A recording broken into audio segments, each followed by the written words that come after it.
Howdy, howdy, howdy. Welcome to another Scouching Live. It is March 18th, 2024, the year of our Lord. Unfortunately, we're not joined by my co-host Sam McGilligan tonight. He is under the weather, and he's not faking it. I was on a call with him earlier today, and I had to force him not to come to work tonight.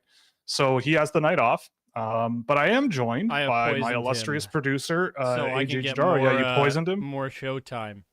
More airtime for me. Hey, it worked. It worked. Your plan worked. So congratulations. Welcome to the show. AJ, how are you doing?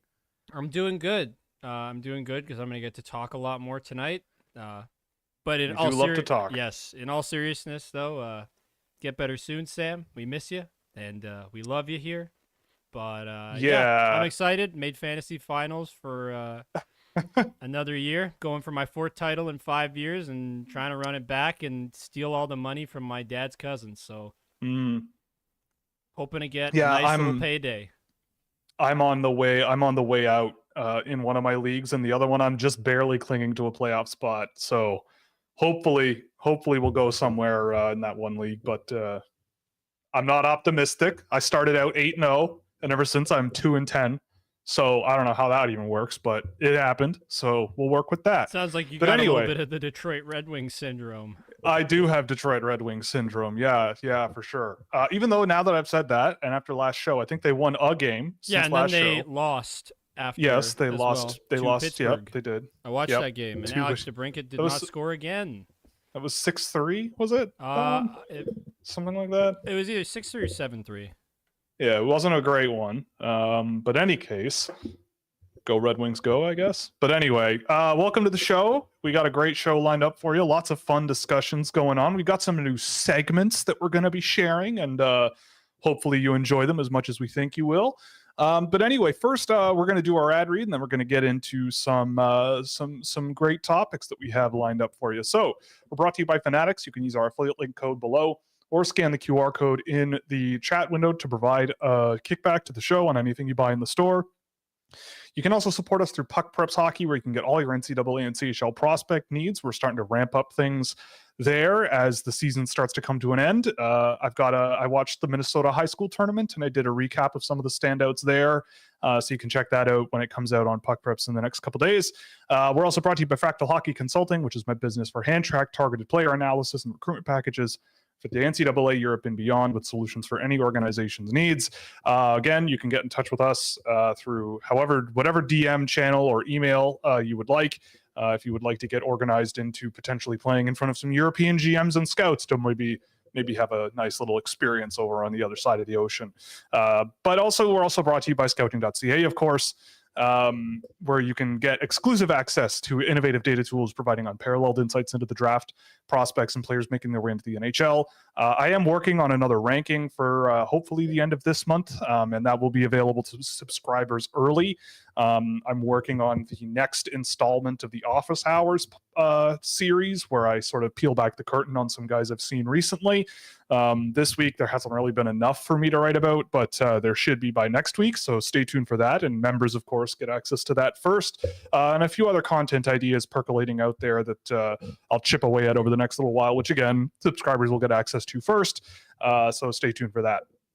But anyway, we're going to go over a bunch of stuff today. We're going to talk about the GM meetings that are going on right now, the Atlanta expansion that may be out there, NHL expansion in general.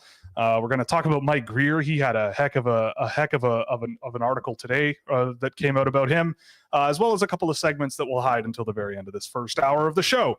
So AJ, the GM meetings are going on. Actually, first things first. We have to do this. Congratulations to the boy, Murad Husnudinov, friend of the show, even though I don't think he knows it. Maybe he does. I don't know. Hopefully. I'm going to live my life thinking that he knows how much we love him here. First couple NHL games, I watched one of them. I thought he looked pretty good. Not bad for a kid coming over from Russia. First couple of games straight into the NHL, and I hope the Wild got a good one. But anyway, AJ, the GM meetings. Yes. Where do we start with them? Because there are some interesting things that they're discussing here. It's in Florida, I believe. They're having a nice little weekend somewhere. But any case, there's a few stories that are coming out of this. I think the first one that we should probably cover is the LTIR because there's a lot going on there. So how do you want to tackle this? Because it is a topic that makes lots of people upset. I'll rip the Band-Aid off. You ready? Do it. Yeah, do it. I like the current system. Get mad. I agree with you. The way I see it, people complain about the same couple of teams, right? But it's not a league-wide thing.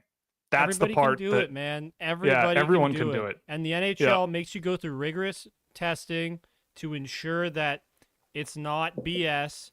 Like, these players are actually injured. Mark Stone has an injury history. Yeah, was the whole Kucherov thing kind of crazy? Absolutely. But it was also hilarious and made for an awesome T-shirt.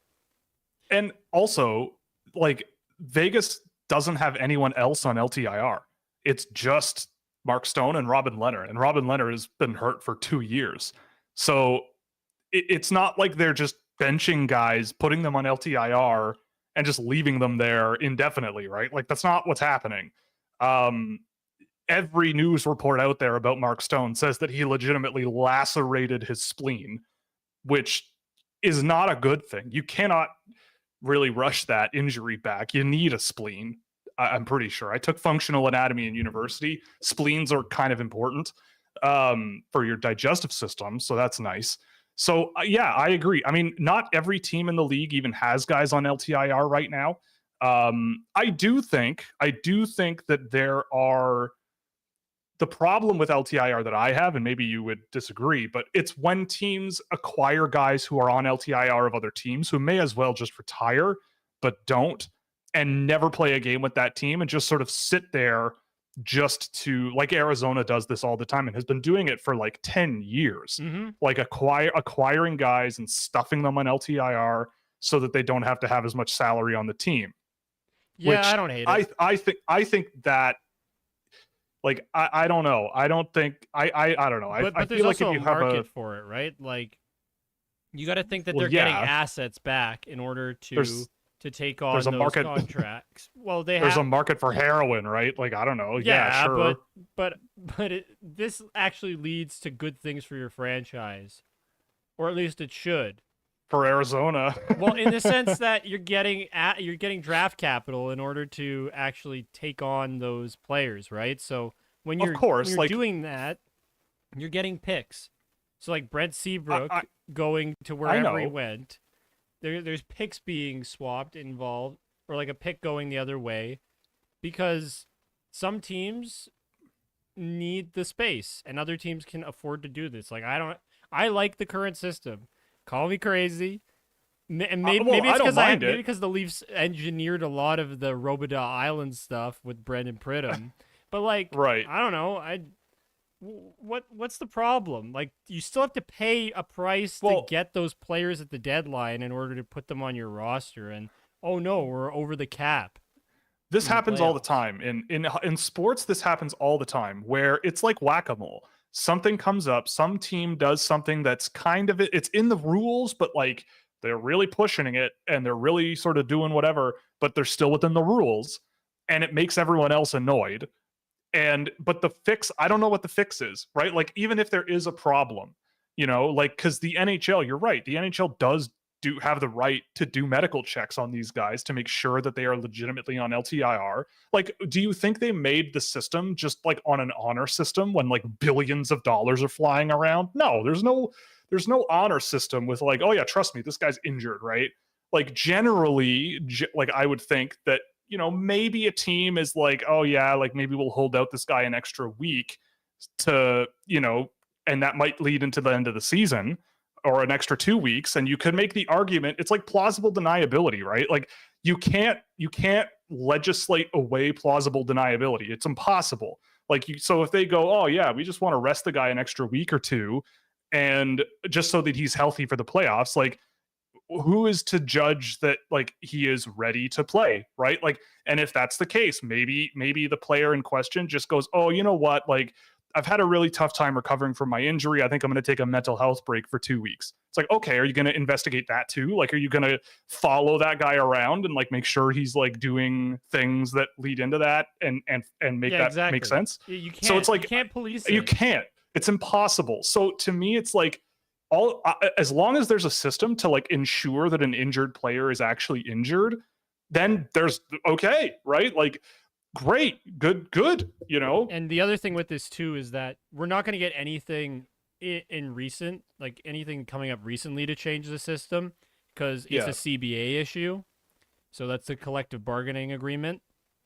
And I'm not 100% sure when that's next up, but hopefully not for a long time because I hate lockouts. They suck. So in my mind, I think that it'd be very dumb to get rid of that rule where there should be like honestly, there should be no salary cap in the playoffs. There shouldn't be. Who cares? I want to see the best players play. And if that means more good players are on one team, so what? Some teams you'll get the opportunity to actually sometimes it'll be your team that gets the opportunity to do that. Sometimes it won't be. It's just how it goes. Well, the other thing too is like about the whole debate about the cap hit in the playoffs. I don't think the players are paid for the playoffs. Like their salary doesn't inflate in the playoffs if their team makes the playoffs. So if you add a secondary cap hit to the playoffs without adding more pay to the players, then what are you doing? Like, because the salary cap is literally the salaries you're paying these players. So and those contracts are for the season, right? Maybe you could then say, well, yeah, you make the cap hits count for the playoffs as well. But it's all like, I don't think that that's really financially, it makes a whole lot of sense. Like, because is the salary cap then the same? And like, it just doesn't really add up to me. And also the salary cap too, it's not like the salary cap is not how it works in like EA NHL, right? It's an accumulated number that you pay all of the players that play on your roster. That's why you see all the guys on those minor league contracts going down, because then you save that X dollars on the cap for that season. Like you bank it all up. At least that's my understanding of how it works. Like it's not just the NHL adding up the total salaries of the guys on your teams and like prorating it for the whole season.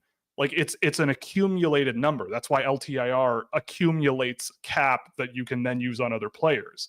So it's just a lot more complicated than just saying, here's X dollars, stay under that number no matter what. It's like, well, that would just make everyone mad. Like every team would then be upset because someone with a legitimate injury, like what happens then, right? Like you're putting, if you try to fix this, you're putting teams at a disadvantage in some situations, and those teams will then be upset. It's the same thing we deal with the draft lottery, right? The draft lottery changes all the time because people get mad. Fans get really upset when their team doesn't win the lottery when they should, or a team wins the lottery twice in a row. Fans, right, they right, win of course. The lottery whenever they're available to win it. Yes, of course. But you know what I mean? Like it's just this thing that every few years something happens, or reviews, right? Video reviews. Something egregious happens that is very outside the norm, and then the NHL gets all freaked out, and the fans get all freaked out, and they put something in place to fix the problem, and then it just slows everything else down. It just causes other problems, right? And then it makes a whole other subset of people upset. And so like we could do this forever, right? But to me, I'll be very curious to see if anything comes out of this, because I have no idea if anything will. Even in the next CBA, like I don't know what the new system would look like. I doubt it'll happen, and I would advocate for it nothing to change this way. Yeah, I don't think out of all of these GM meetings, these guys are out golfing and drinking beers all day. I don't think they're doing much work. I saw today it was like a subset of GMs did a breakaway group meeting on what 3-on-3 overtime should look like in the future. How long could that possibly have gone? Right? Like, and then they're doing their big group presentation and meeting tomorrow. So they spread out the discussion of what to do with 3-on-3 over multiple days. Like these guys don't really like. I believe today was actually the first day. Like yesterday it would was have been the initial with the senior GMs. Yes, that's what I mean. Like today they had a breakaway meeting about 3-on-3, and tomorrow they're meeting again. Unless I'm not knowing what day it is today. It's Monday, right? Yeah. Yes. I'm alive. But anyway, the point is, I just don't think anything is really going to come out of it in this regard. And I also saw some chat stuff regarding like having a playoff salary cap, but that just could hurt teams, right? Like, what happens if you misevaluate an injury and a guy's back way sooner than you expected? Yeah. Oh, well, tough. You can't play this player now. Like, that'd be crazy. If it was like, if you're injured, I saw a comment that was like, if you are injured past a certain date, and don't come back for the rest of the regular season, but they play you game 1, you should sit the rest of the round. It's like, well, okay, then you have teams who would go, well, Mark Stone has a lacerated spleen, but we don't want him sitting out the playoffs, so let's play him early. Let's play him for a game before and see what happens, and hopefully he's fine. He'll just step on the ice. Like, if I were Vegas's GM, I would just dress Mark Stone for a night, step on the ice, step off the ice, and call it a day.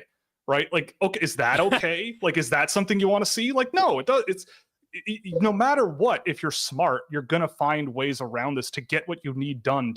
And like you said off the top, right? Like, other teams could do this. If LTIR was this like corrupt system, then it would be more than just the same couple of teams always doing it, and you'd see a lot more weaponization of it. But you don't.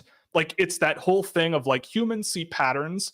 It's like the human nature to see patterns, and that's how like conspiracy theories get started. Like, you see something that isn't really that big of a problem, or that, in the grand scheme of things, but it's dramatic, right? Like, it's really dramatic. It's really like, oh my God, Vegas Golden Knights, they're cheating again, right? Like, here they go again. But I don't know, like, it's one guy on LTIR, he has a lacerated spleen, and nobody seems to be disputing the legitimacy of that. And so what do you do, right? So I don't know. I don't really care all that much in any case. Yeah, and it becomes a safety issue, like you said. Like, players are going to play early. So I think nothing's going to happen. I think people are going to continue to be mad, and I'm going to love it. I'm going to love watching people be mad, because that's one of my favorite things to do. Seeing people get mad about certain situations like that. Like, who cares? You have every right to do it. I am the worst with this in fantasy hockey, like in redraft leagues.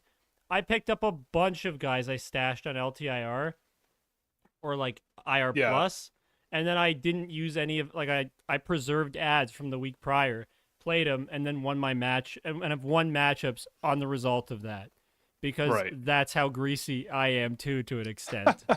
I will stoop that low. So, yeah, I know.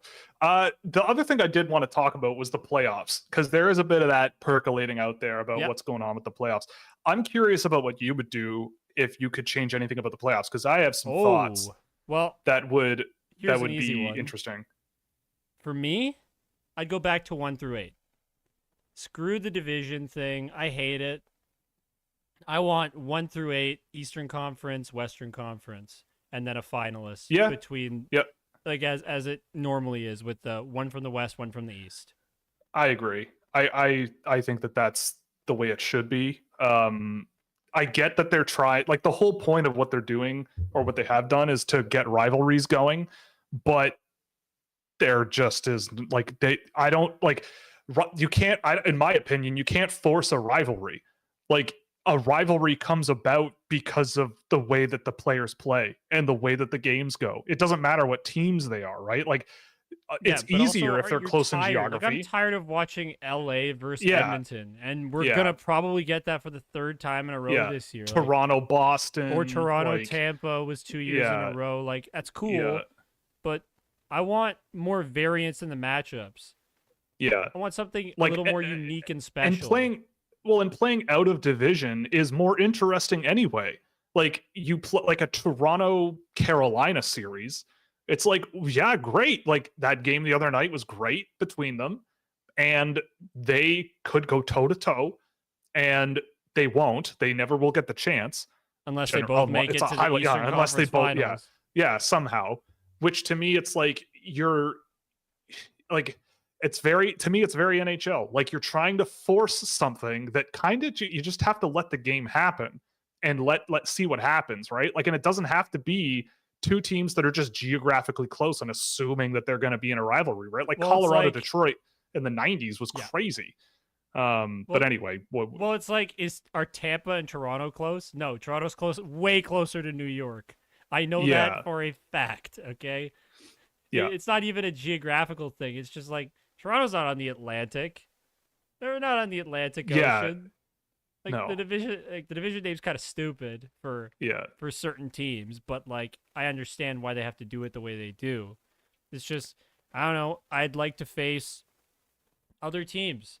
I'd like it to be 1 through 8 because I think that at least gives you the most fair matchups. Because the Atlantic is better than the Metro. It's better than the Metro, and it has been for years. And it's even better now than it was than the Metro because the Metro's kind of slipped even more. Yeah. Like, should Philly or should Carolina really be playing like Philly? No. Yeah, I don't. As the second seed? No. And it is, I don't know. It's we're on the same page, right? Like, it's a silly setup.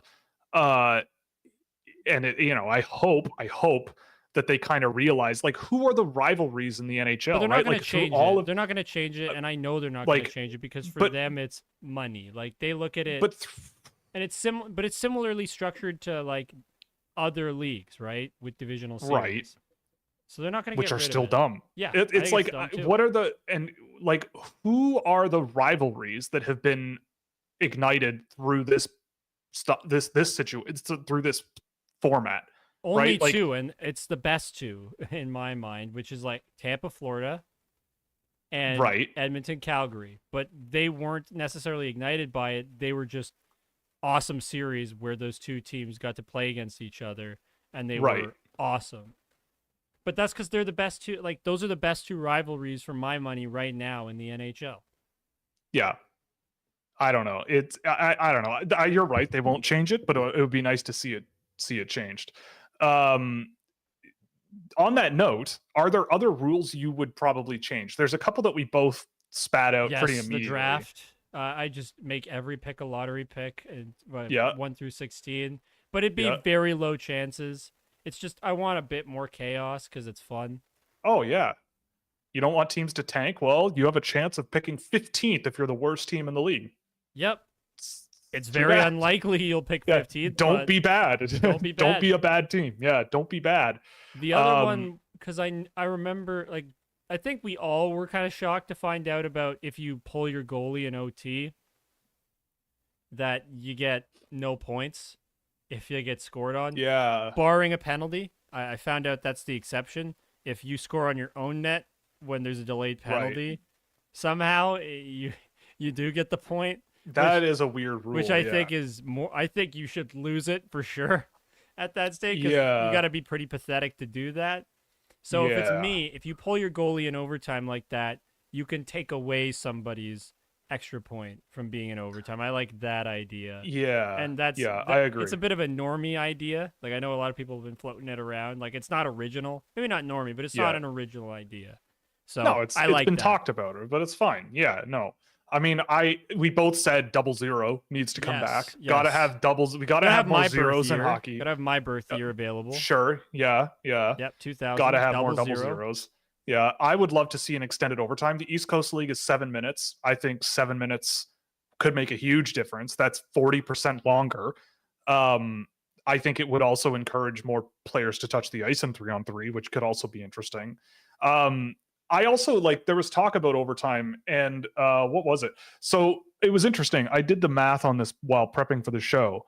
I was curious if the if offense, or if 3-on-3 overtime is actually getting more boring, which is what the concern is with general managers, and it's kind of true.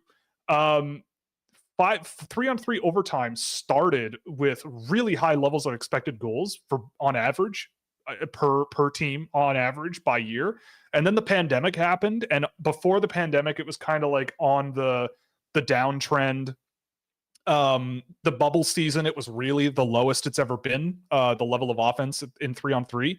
was the lowest then, and then it rocketed right back up to where it was when it was new, and it's kind of dropped off since. This year it dropped off a lot, the level of offense in the 3-on-3. So there is, I think, some evidence for some level of concern with 3-on-3. And I think it was Jim Rutherford, I think, was quoted today saying that they don't need more than one clock in the game. So like a shot clock doesn't make any sense. And also once you do that, like what is a shot, right? If you dump it into the offensive end, is that a shot? I think the complexity with possession, right? Yeah. I think the complexity of that would get out of hand really, really fast. I just think that 7 minutes of overtime, you could do a lot of damage with that. And also I would say get rid of the loser point. I think the NHL, it's high time we went to the NBA style where they don't hand out they go to overtime and don't hand out winners or loser points. Yeah, like it's just how many wins do you get? But it's different. In the NBA, they actually play out, right? Like it's not 1 point or one bucket in the NBA that determines who wins. Right. I think the loser point is fair. I think it's perfectly fine. You get to the end of regulation, you get to the end of the 60 minutes and you're tied, you should get a point. That's why they have tie breaks where regulation wins are more impactful in the end. Well, that I agree with, but that's where it should end. It's a tiebreaker. Like that's it. If you win, it is a tiebreaker. Right now it is a tiebreaker. Yeah, like, that's what I'm saying. Wins. That's the only thing it should be. I think the extra point should count. Like I like it. I just don't like the idea of getting points in the standings for losing. Like you do not win the game. Like it's like you won the game, the other team beat you, but you got half the points from that the other team got, even though they beat you. Like I just think that's I don't know. I think it's to me, I think it's just you win. Who wins the most games, and if there's a tie, who won the most games without having to go into overtime? Easy, cut and dry. I don't think it would even change that much about the standings, to be honest. It wouldn't. Actually, it would. Not really. The New York Islanders would. The Islanders would be are, very. Yeah, they would have bad. They would have a bad time. And Boston would probably be further down the standings this year because I also think they've been pretty bad that way too.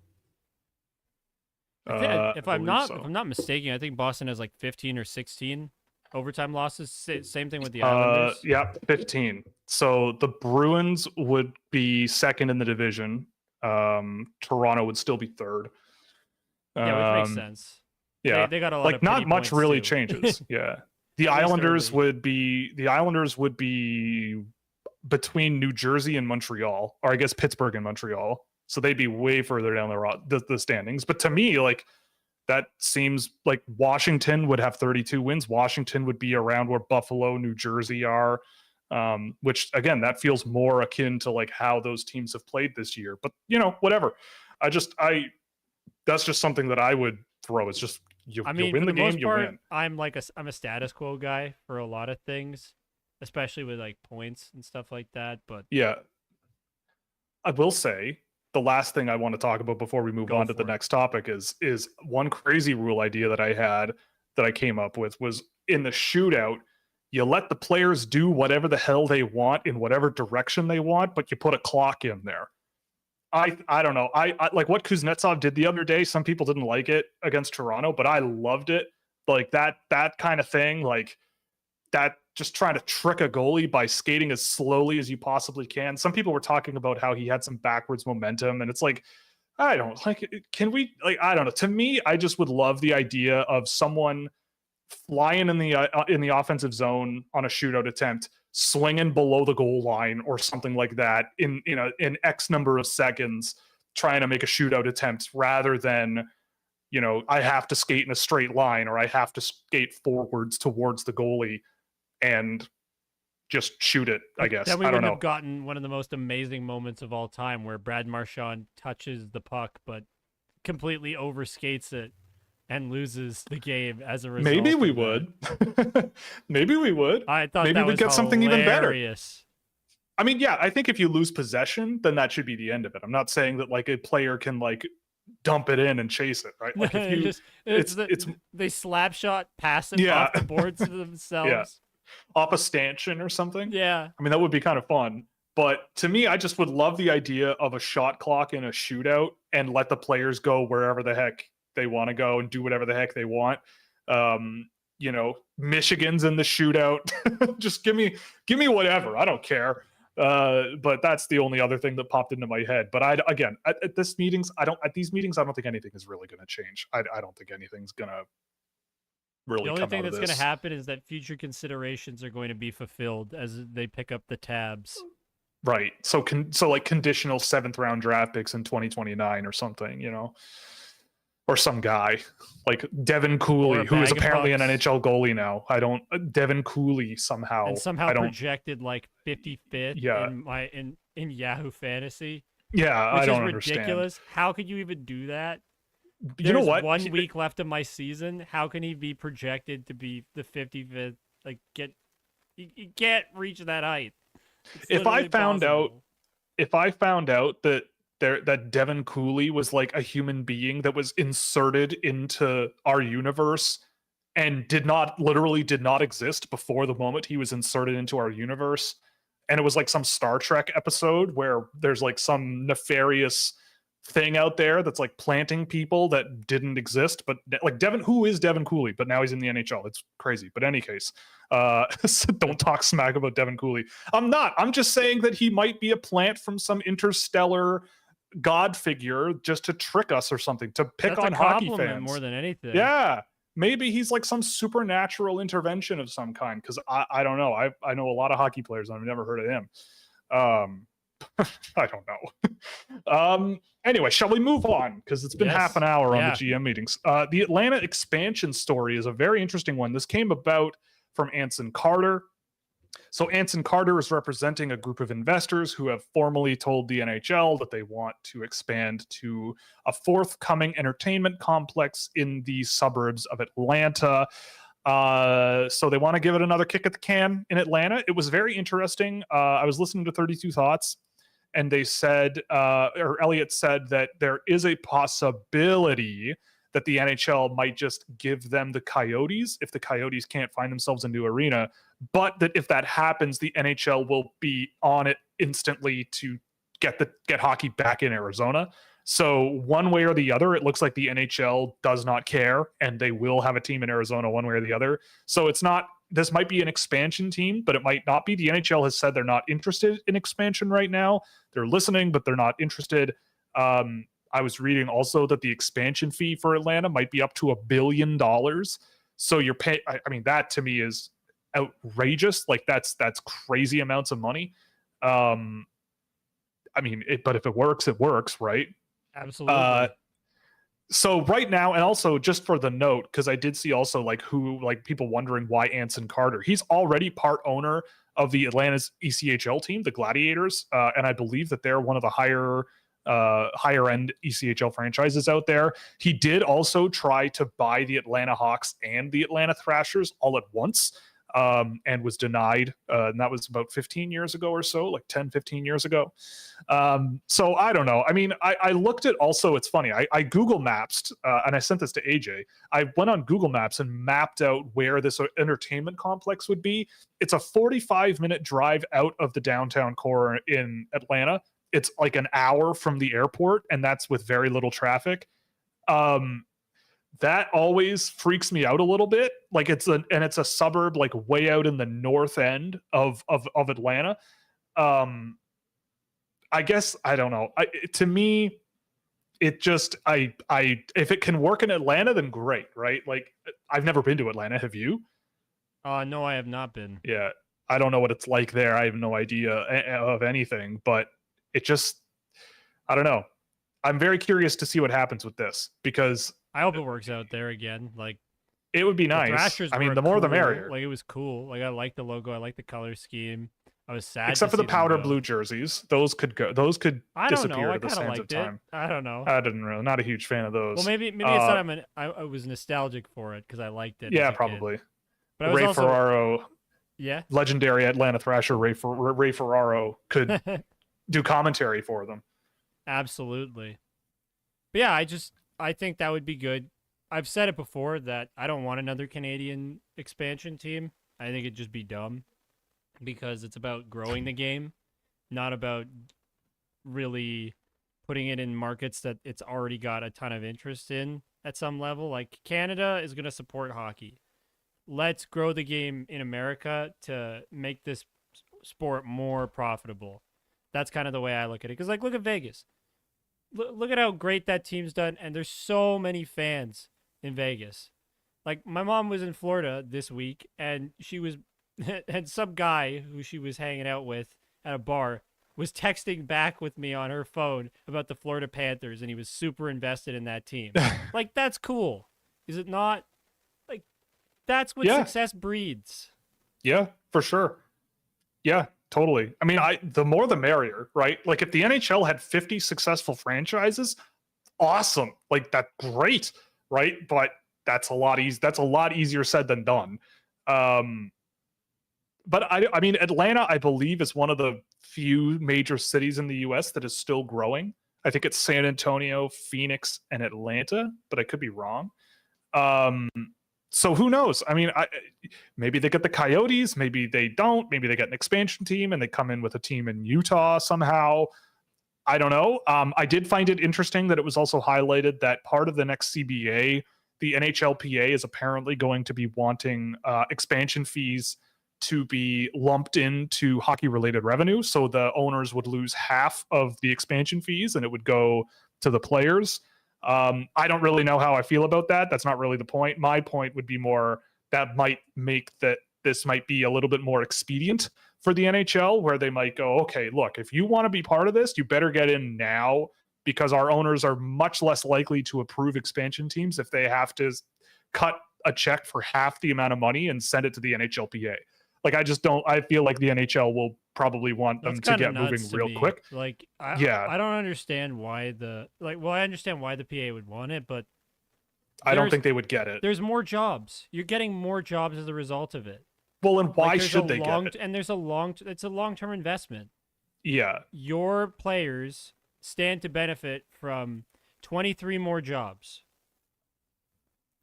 Yeah. So buzz off. Yeah. Yeah. It's the owners, and it's the owners. Like, people say the NHL owners just do nothing, but like, it is their responsibility to like help keep the league healthy. And the players really have no need or input for, like, they have no real need or input to guide where the league expands. They're gonna want to approve any expansion plan because it's more jobs, like you said. So they basically be rubber stamping it, whereas the owners would have to look at it and go, okay, but like, who are these financiers? Are these guys going to be dragging us down? Are they going to be, are these people going to be, a drag on the league? Are they going to be an embarrassment for the league in some way? Are they, like, their job is to actually vote on whether or not this is a good idea? And the players, I mean, they have a vested interest in saying yes to basically anything. So to me, it's like, well, yeah, you might want that as hockey related revenue, but it kind of isn't. Like, it doesn't really have anything to do with hockey, but more the league, right? Like, you're not selling hot dogs at the arena. The league itself is growing, which doesn't really involve the players outside of just giving them more jobs. Yeah. So that's your cut. That's the way I look at it. That's where I look. That's how I look at it. And yeah, like, it's also more opportunity for the league to not have to claw so much back in escrow when you get paid. But we don't need to talk about the mechanics of the finances of the NHL, because it is a little bit crazy. And yeah, so, and in any case, Gary Bettman said that expansion really isn't a priority for them right now. So we'll see what happens. But an interesting story coming out of Atlanta after the story out of Utah earlier. Yeah. But we'll see. I think if anything, they'll get the Coyotes, if anything. But I just wish I wish they I kept think it at is a 32. long shot. I wanted expansion my whole life as a kid, just because I wanted that round number. 16 make, 16 miss. I thought that was perfect. And now still is. On to 64. It's still 32. Baby. On to 64. Yeah, you know what? Make it like the FIFA World Cup. Let's go. 32 is enough. Yeah. But yeah. It's imminent. Yeah. So yeah, someone mentioned it in the chat as well, and called the segment already, but there was a story in the hockey news today or San Jose Hockey Now, Sheng Peng, a great reporter with San Jose Sharks for San Jose Hockey Now, wrote an article about Mike Grier and that they've just fired their amateur scout in Russia, Igor Oronko. And it kind of led into some interesting discussion, both between AJ and I before the show and in the Discord server throughout the day. Because there was some stuff in here that is really not only spicy, but kind of really intriguing and kind of peels the curtain back a little bit on what San Jose is kind of trying to do. But what Mike Grier said, I'll just run through the quotes real quick here. He opens it up by saying, quote, "We let him go because he wasn't fulfilling his duties. Tough start. Everyone's got to do their work and be responsible for seeing games, and our staff has been excellent at it. But Igor did not meet the standard. For whatever reason, he wasn't seeing games and wasn't doing what we were asking of them. So we felt it was best to part ways. We gave him lots of warnings about seeing games, cleaning up his lists. Whatever reason, he was given plenty of notice and warnings that he needed to improve, and he didn't. This is also a person that Mike Grier hired before this season. He was brand new in San Jose and did not last a season. And he also just kind of went on to talk about how tough it can be with Russia and what's going on in Ukraine, and how challenging it is for other Russian-based people to sort of have the liberty of moving around jobs and dealing with North American companies and how all that works. So I think Mike Grier also kind of sees it as like, look, like we gave this guy an olive branch in a tough situation, and he kind of left us out in the dark here. He even shouts out their Slovak scout, or their Central European scout, I should say, like Czech Republic and Slovakia, who says that he's even been going to Russia and covering up some of the gaps there, which is, I can't even imagine that. Like that's wild. Being a person from Central Europe traveling to Europe or to Russia, where you don't know the language, it's a completely different world, and you're expected to sort of make inroads with that network over there. So yeah, in any case, some very, very interesting quotes in here about Mike Grier. He did mention the interesting thing that I noted was that he said, quote, "You can't scout or get a good feel of the players if you're not at the rinks." That seemed to be a big problem for him, which started some discussions. But I mean, AJ, how do you feel about this? What are your thoughts on this? I mean, I love that Mike Grier was so candid about it. It just goes to show how pissed he must be. Yeah. Like that's really what I kind of gleaned from this. Well, I mean, the way I look at it is clearly they gave him enough warning, and he just did nothing with it. So they're well within their right here. Oh, of course. But really what the conversation we were having was about is video scouting better, or is actually going to a rink better? And for me, I mean, I don't really ever go to a rink to scout. Like, I'm pretty much exclusively video. But when I go to the Leafs games, I get tickets to. There is a different element to it, but it's more an enjoy. Like I go there to enjoy it, and maybe because it is a job for a lot of people, that there is something to gain out of that. But I don't know. It's just like I find that it's way harder for me to focus on other parts of the game sometimes. Yeah. Rather than just enjoy my time. Like I watch and I'm deeply invested. But I'm leaving as soon as the game's done is kind of the way it goes. Well, that's better than some NHL scouts. They don't even wait until the game's done sometimes. Oh, I know. They got to beat the traffic. But yeah, I mean, the way I see it is I do think there is something to be said for what I would call it intelligence gathering. I think that what your scouts on the ground should be doing is essentially gathering information about players and like interviewing them and what do the coaches say about them, and filing like, I had this interaction with this person, I had this interaction with this person, and this happened. Like, because I get the feeling, I feel like during a game, again, I honestly have not, this might just be me being super, super biased, but what else is new? I have never had it really explained to me in a way that is satisfying, that makes me go, you know what, this person's right. I should be in rinks more. because I totally agree with you. Like whenever I go to the rink, I don't do it super often, but when I go around here sometimes, and whenever I do, a lot of the time I lose track of who I'm supposed to be watching because they're only on the ice for at most 1 out of every 3 minutes. So am I there to also watch everyone else? Like, and if I am I watching everybody at once? Am I like I watch full games once in a while just to, like the NTDP I'll watch full games of once in a while. And it's pretty good to do that as well. It's important to have that information with you.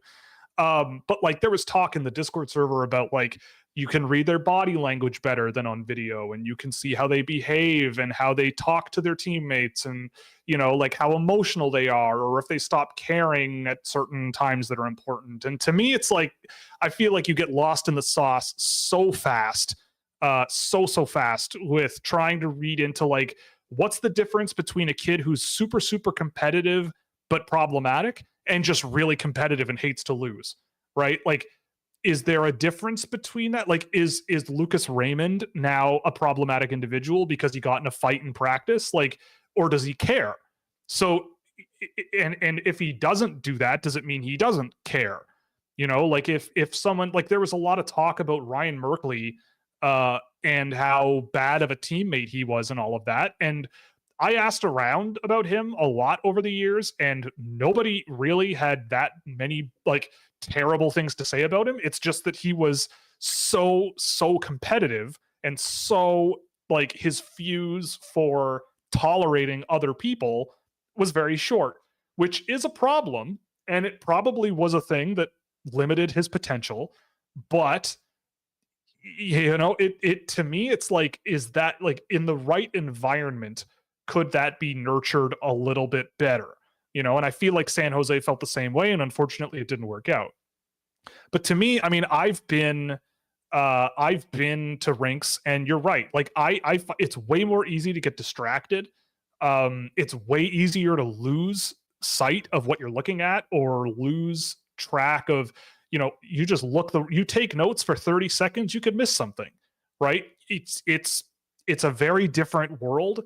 But I think the only way that it really is a real benefit is, if you're on that scouting list, or if you make a call in advance, you can meet with the coach in advance of the game. You can chat with the player after the game if you want. You can do these things that you can't do with video. But to me, also, the big thing for me is like the cost benefit analysis, right? The costs of having a bunch of scouts who are all paid salaries. You're reimbursing their travel costs. You're reimbursing food. You're reimbursing hotels. They're on the road like half the year at least. And the amount of money that must cost, and the amount of resources and time. The big thing is time. Time is like, in the time that it takes for me to get in the car, go to the rink, even the closest one to me is 20 minutes away.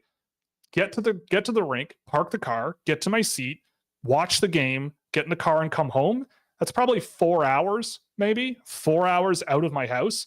The amount of work that I can do in 4 hours, and the amount of data that I can gather, I could probably get through, I don't know, 5 players, maybe 6, depending on ice time in that time, and just see isolated performance tape of them. And that's you tracking, right? Like it's not you. Yeah, and that's watching. Data tracking. Yeah, like that's watching, tracking data. You could probably get through 12, right? Yeah, and I'm one guy. I'm one guy that's paid nothing.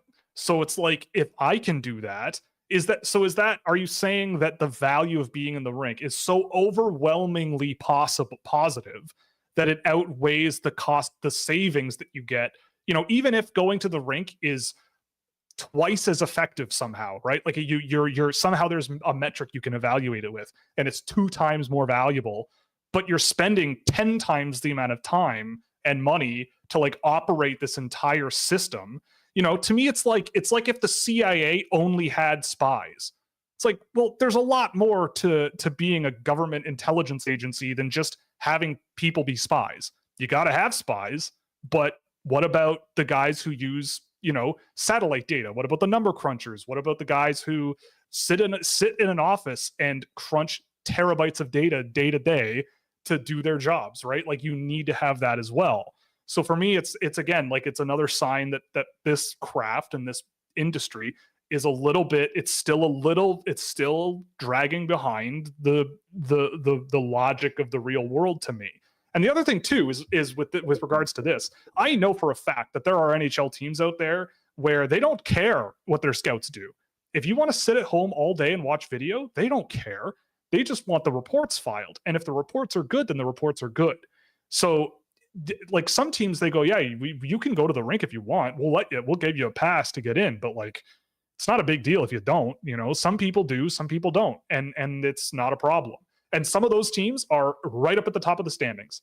So it's like, clearly they're not doing it wrong. Right. And so in any case, it's an interesting discussion all the time. And I'm fully open to being told why I'm wrong. But the only things I really get told are very like pie in the sky, like psychological things that are very sort of, I think, sketchy ground. Really, is it like you also have an interview in terms process with these guys at the end of the year if you're really interested in them, anyways, right? Yeah. So anyway, it's an interesting discussion because again, like I'm not saying that I'm right, but it's more like I don't know the reasons why I'm wrong. And the reasons that I've been told so far are like they are reasons, but to me it's like, well, okay, but still I can XYZ with these tools that we have access to nowadays. So we'll see. Maybe San Jose will turn their ship around and have the greatest team that ever lived in a few years because of their ability to hit the boots on the ground better than anybody else. I can't say it's impossible. I severely doubt it. But who knows? I mean, if you got to have Kasper Halton in 36th overall or whatever, and then you got to have him. He can at least score goals, so that's a plus. Anyway, I think that's all we can really say about Mike Grier and all that stuff. Well, I will say this is the one team, or the first time since 2016, I am hoping that the team that has the worst record in the NHL, or at least I think they do, but yes, I'm hoping for the San Jose Sharks to actually get that pick because they need it. But and usually I do not root for that. Yeah, it's poetic too, right? It would be nice because he's from the area or at least grew up, I think, in the area. His dad works there. His dad works around there. Yeah, his dad works in the area. It'd be nice. Okay, so we got a couple of segments before we go on to the chat questions for the night. Okay. First one. Well, this wasn't really a segment, I should say. It was a question from last week that we had to think about. What 2024 draft prospect has the best bottom six NHL forward name? I mean, you said this, but it's like anyone with two first names. Yes. Which totally agreed. Now, this player is a defenseman, but my submission was Spencer Gill. Like, you could see Spencer Gill playing 7th minute defenseman numbers, like playing 7th defenseman minutes, and you'd be like, yeah, that's a 7th. Like, here comes NHL All-Star Spencer Gill. Doesn't really sound right to me. And now that I've said that, he's going to be an NHL All-Star one day. You know that, right? Like, that's how it's going to work. But that was just a question that we got last week that had to be answered. But we did want to talk about a game between now and next stream, which is on Thursday at 2 p.m. Eastern. Two games, we each wanted, we each picked one. We each picked a game in the NHL that we were kind of really keeping our eye on. AJ, I'll let you go first because I've been talking a lot and I need to drink water. So fire away. You've got an interesting one, and mine's a little different. Yeah. So for my game of, I guess, the abbreviated week going until Thursday, my game's tomorrow. It's Tampa and Vegas, two teams in wild card positions, two former or recent Stanley Cup champions that will both be really hard pressed to get points. Like, they're going to want it badly. So I think that game is going to be really fun. There weren't a ton of games that really jumped out to me this week, personally. But that, and then maybe Jets and Rangers tomorrow as well. Tomorrow being Tuesday, the 19th. So I look at those two games as potential really fun ones. Yeah, I mean, I want to throw out, there's a few games this year between teams that are like surprising contenders and teams that really need to, if they're going to make the playoffs this year, need to make a really hard push. The one that jumped out to me was Buffalo-Vancouver tomorrow night. The Buffalo Sabres have looked at least a little bit different since the trade deadline. I think Bowen Byram added quite a lot of oomph and boost to that team that they kind of needed. And I think that the more he sort of settles in with that group, I think the better off they're going to be. Elliot Friedman had some really interesting things to say about that trade, that he was told a few years ago by a few players on Colorado that that guy was going to get traded one day just because he was going to be Cale Makar if Cale Makar wasn't there, but Cale Makar's there. So they kind of felt like they had to trade him. They knew he was going to want to be a number one defenseman one Yeah. day, and that could honestly lead to another trade down the road if that's maybe the case. But they're giving him top power play minutes. Yeah. So yeah, he's getting all the time to do what he wants to do. So if he's got the keys and it's him and Dahlin, and then Power is your third defenseman, I mean, that you're feeling pretty good. Yeah. I think that's pretty straightforward. To me, it's a lot. To me, a lot of it is, Vancouver has had, an okay run recently. They've been 5-5 essentially. They're holding on to that top playoff spot. And I think it's an interesting test because these two teams don't really meet a whole lot, Buffalo and Vancouver. So I think Buffalo, I mean, if they really want to sort of make that, that push of like, we're finishing strong. I think the same thing kind of happened last year. I think their last couple tens of games were better than their first. They're eerily similar franchises. Eerily similar franchises. And I feel like Buffalo could be a team that, I'd be curious to see that game because Vancouver has had, they've been a team that's outshot themselves quite a lot. And they're sort of falling back to a more reasonable place, I think, if that's reasonable. And Buffalo kind of seems to be a team that's on the up and up. So for me, it's a team that it's a game that I'll definitely be putting on and keeping attention on, because if Buffalo's going to make a push, that's a game that they kind of are going to want to test themselves with. So on that note, we also wanted to start something else here, which is going to be a staple from here on until the NHL draft. Now that NHL teams I don't think San Jose is mathematically eliminated, but I believe they're very, very close. I think they might be, actually. Yeah, I don't think it's very far away if it hasn't happened yet. But if you don't know, Mr. Jadaro, our producer, used to write for Dobber Prospects. I did. He's been in and out of the video game. Okay, so San Jose is eliminated. Okay, so now we can start talking about the draft a little more. And AJ used to be a writer over at Dobber. So we thought it would be fun to hand him a player or two every show or every week who he's never really seen, and going in ice cold with as little input from me as possible. In some cases, that's very difficult. And seeing where he comes out the other side. And we started with a real banger. It's unfortunate Sam isn't here tonight, because Sam and I would have a lot of fun discussing this player with you. But we're talking about Michigan State defenseman Artyom Levshunov. So take it away. I mean, I'm curious of what your impressions were of him after watching him for a couple of games today? Yeah. Well, I watched one full game, and I usually watch a bunch of games, but I watched one entire game. Yeah, one game samples. Yeah, let's see how it goes. Well, go nuts. It was a pretty important one. It was against Ohio State. I believe it was the most recent game, actually. Okay. He looked solid. I was expecting to not be as impressed as I was, but he was just a stable defensive guy who was pretty mobile. He would definitely get beat by faster guys. I'm trying to remember who it was. 91 on Ohio State, if you can remember who that is. But he blew by him a couple of times. But it's not as if they're well coached. I can tell, because he'd just find his next defensive assignment and somebody else would cover for him.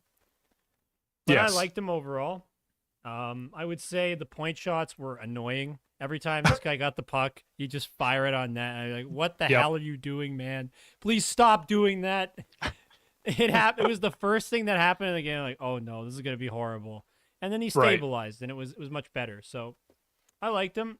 I don't think he's anything special by any means. This is a guy I see on a second pair as your more defensive guy. He can move the puck decently. He makes good decisions sometimes under pressure. There was one instance where I think it was Sturbach with him, where Sturbach kind of passed it to him and was heading towards the referee in the corner. And that was where the outlet was. So he had to pass it that way. And it just hit the ref and they got hemmed in because Sturbach wasn't offering him a really good option to get out. There were times like that he got hemmed in and stuff, but he just Right.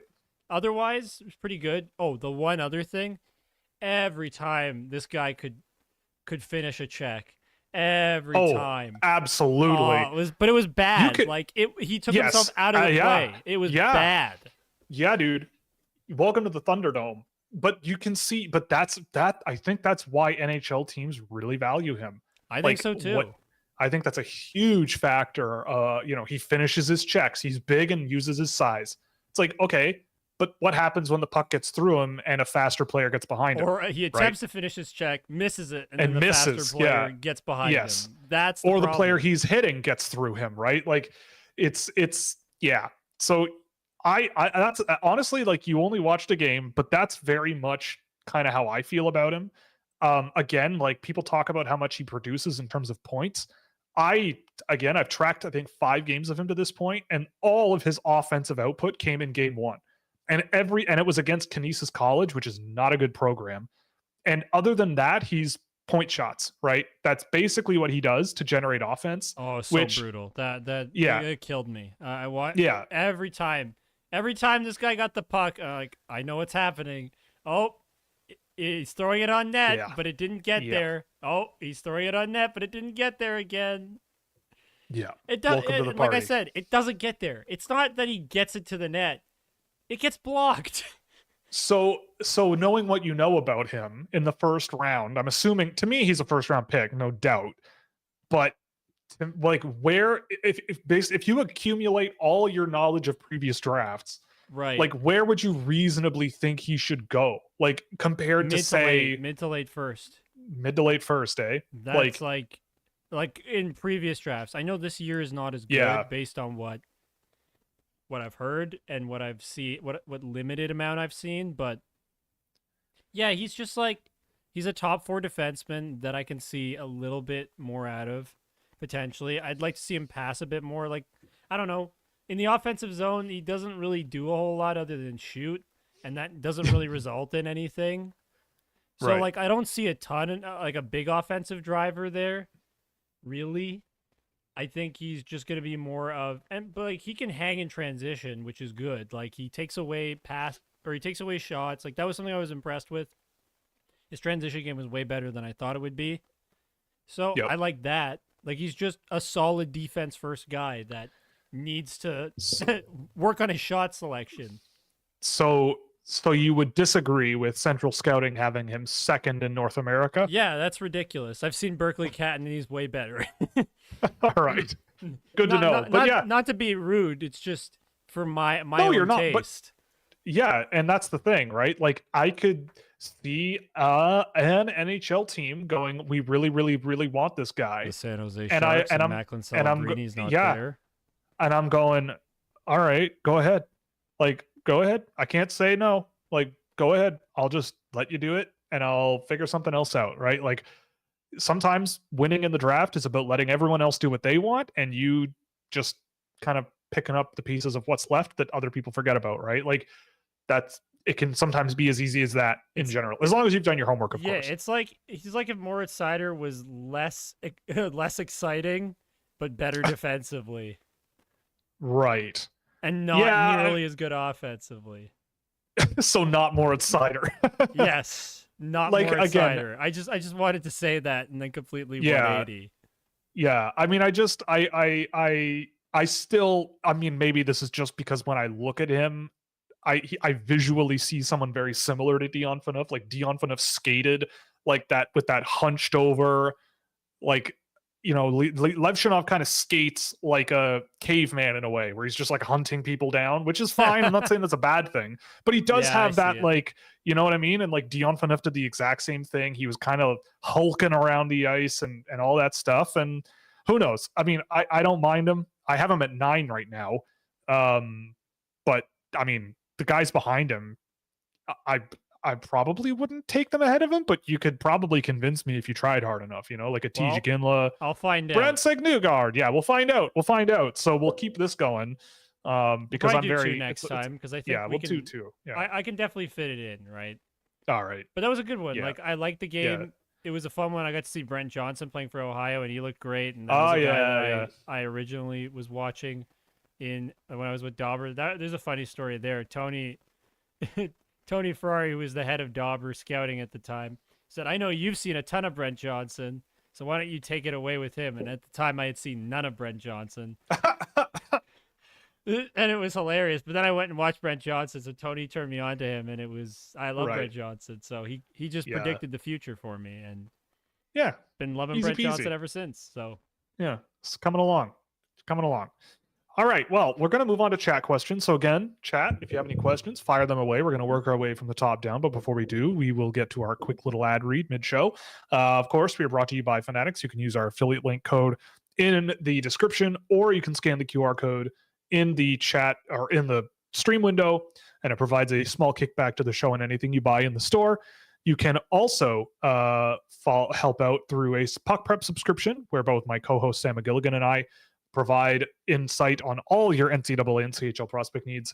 We're also brought to you by Fractal Hockey Consulting, which is my business for hand track player analysis packages and recruitment packages for the NCAA, Europe, and beyond, with solutions for any organization's need. And if you are interested, you can get in touch with us directly at contact@fractalhockey.com.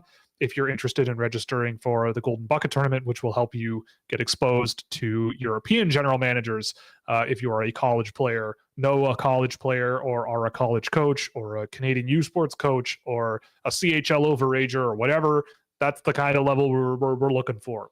And also we're brought to you by Scouching.ca, of course, which is the website, lovely displays of such a company behind me here, where you can get exclusive access to innovative data tools with unparalleled insights into draft prospects and players making their way into the NHL. There's lots and lots coming down the pipe on the blog side of things, on the written work side of things, going into the end of draft season. So stay tuned for that. And of course, all subscribers at any tier get access to that stuff early.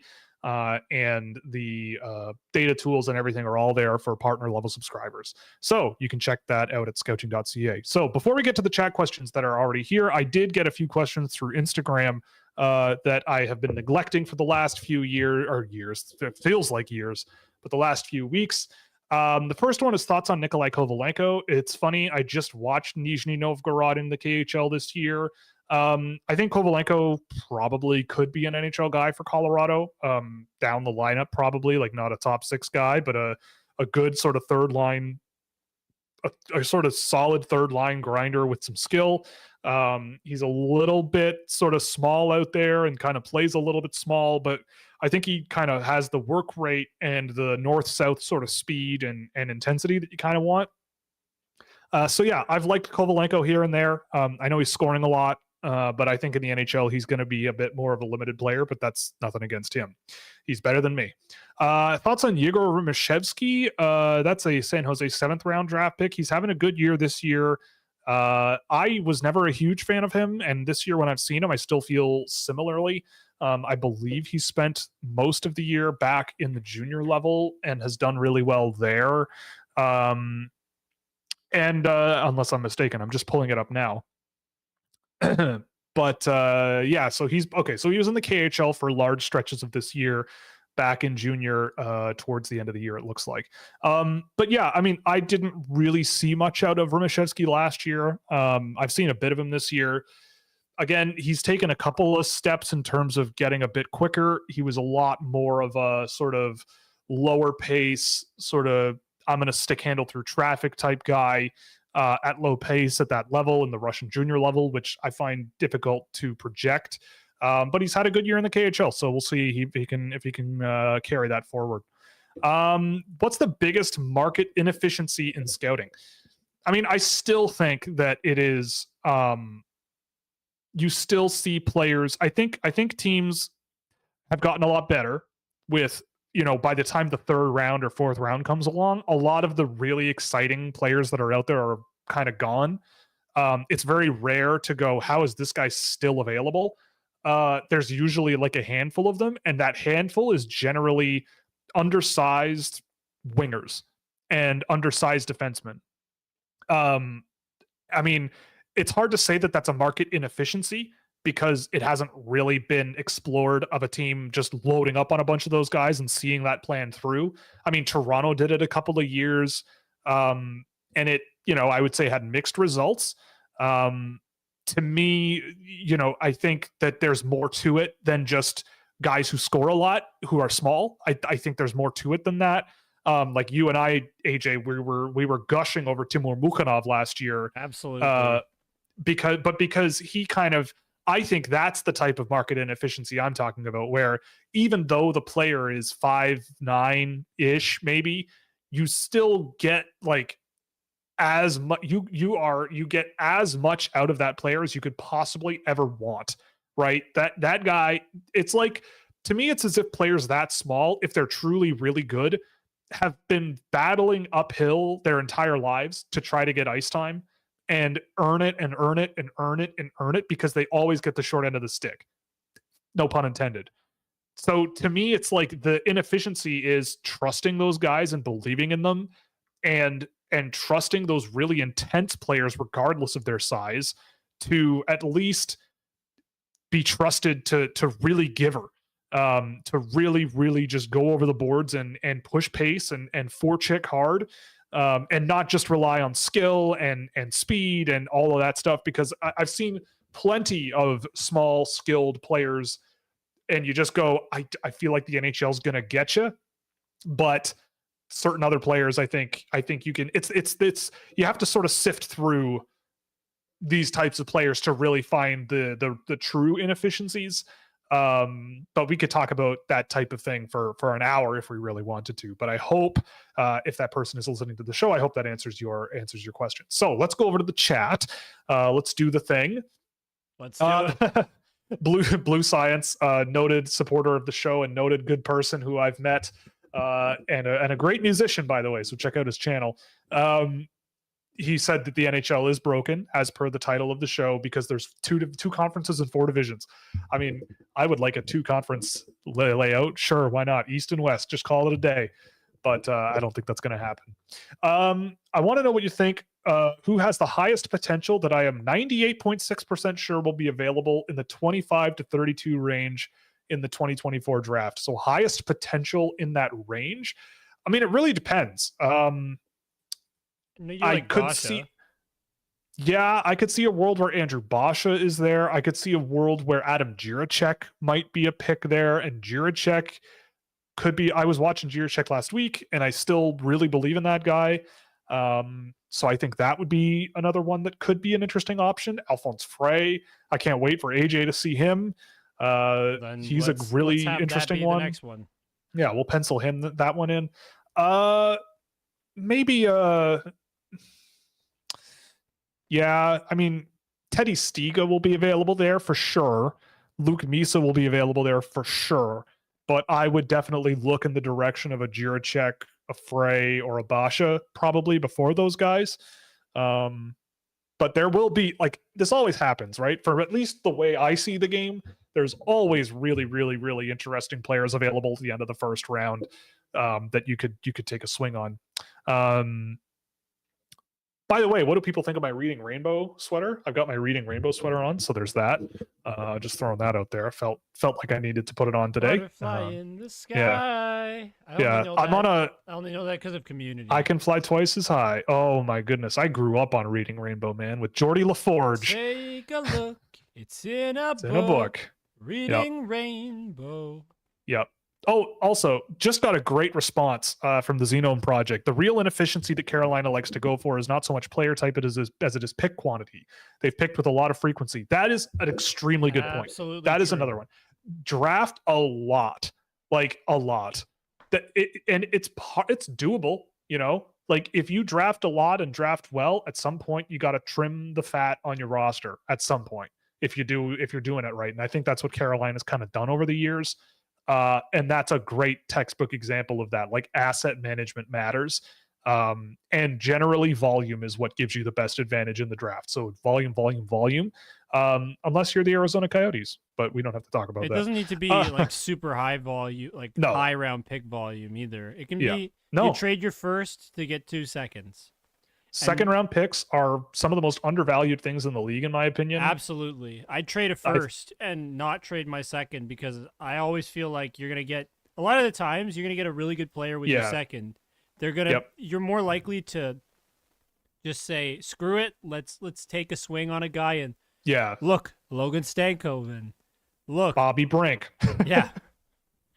Yeah, like there's tons of them, guys. right? Look, Alex DeBrincat when he gets to play Brad top Lambert. power play. I know he was a first round. Well, yes, but barely, right? Yes, barely. Like you could trade down, right? Like if you're not drafting a really really high pick, you're kind of flattening the curve very very quickly. Fraser Minton. Yep. Yeah, because we could have had Brad Lambert instead. He's a smart boy. Yeah. Well, you got to give away Peter Mrazek. But he's not Brad Lambert. You got to give away Peter Mrazek so he can go and carry the Chicago Blackhawks to 19 wins or whatever it was, or whatever it is that they have so far. But those are names I think I'd throw out there. Yep. Future considerations hockey 2024 mock draft tool is up. How about doing one? I'd say for the Wings, but I can do the Leafs. So I actually did one today. I will say that their list only goes to 100, and then it kind of randomly picks after that. So you can kind of just nail it all the time because the computer there's like 1,000 names there and it just picks at random past a certain point. So the players that you really like by all probabilities will be there. But in any case, who did I get up? I did do one today for exactly what you're asking me for. And I can't seem to find, there it is. I got to find the picture. So at 20, for team Scouching, it's Toronto's picks. 24, 121, 140, 153, 160, 180, 198, and 217. And this is not how this is going to happen. Yeah, it's just guaranteed. The Leafs are going to have 32. Yes. Yeah, exactly. But Alphonse Frey was my first round pick. I think regardless, they're going to get a chance at that, or at least I will. Teddy Stiga was my second one at 121. Again, I don't think he'll be available there. I'd be surprised, but crazier things have happened. They have a guy named Daniel Badinka in there, but I'm pretty sure they mean Dominic Badinka, the defenseman. And if he's there at 140, that's going to be a joke. That's an easy walk in the park for me. At 153, I took Tobias Heinonen, who I love and honestly could be available in that range. You don't hear a whole lot about him. The last 10 games, I believe he has no power play time, but as many points at even strength as Consta Hellenius. So I'm betting on the long term with him because I've really, really liked him. Marcus Kiersey at 160. I'd take the swing on him there for sure. And then 2 Russians in the 7th round, Fyodor Avramov. Badinka has a twin brother. Okay, that explains that. Okay, so never mind then. I did not know that. But anyway, in the 7th round, I got Fyodor Avramov from Russia, who's a big sort of power but finesse skilled winger. And Yegor Graf, who is Ivan Demidov's center, who I think is a really, really good transition player and goes fast, plays hard, has some decent offensive tools as well, but could be a good sort of guy up the middle of the ice. So there's that. But I guess I took Daniel Badinka, Dominic Badinka's brother. So there's that. That's handy too. Maybe he's good. I've never really paid attention to him. Or maybe he's better. It'd be like a Joel. Maybe he's better. Maybe it's a Joel Lundqvist and Henrik Lundqvist situation. Yeah, Joel better than his brother. Okay, what do we got next? Favorite read of the year is from Raybro, our graphic designer. I don't really read a ton, I'll be honest. I'm very much a zoomer. Yeah, I don't really read a whole lot, at least not during the hockey season. So I haven't really done any reading this season. I've been too busy watching the games. Also, like what I do instead is I listen to podcasts or watch videos on topics. Oh, yes. You're going to love this. I found a YouTube channel a couple weeks ago, I think, that has completely upended my content consumption. It's a guy on YouTube. It's a guy on YouTube by the name of Sean Munger, and he's a PhD historian, and he makes like documentary length videos about various historical topics. Yeah, I think you mentioned this to me already. Did I? They might have even mentioned this on the show already. Maybe I did, but I cannot recommend it enough. I watched one the other day I watched one today about the historical validity of Indiana Jones and the Last Crusade. It was 2 hours long and it is incredible.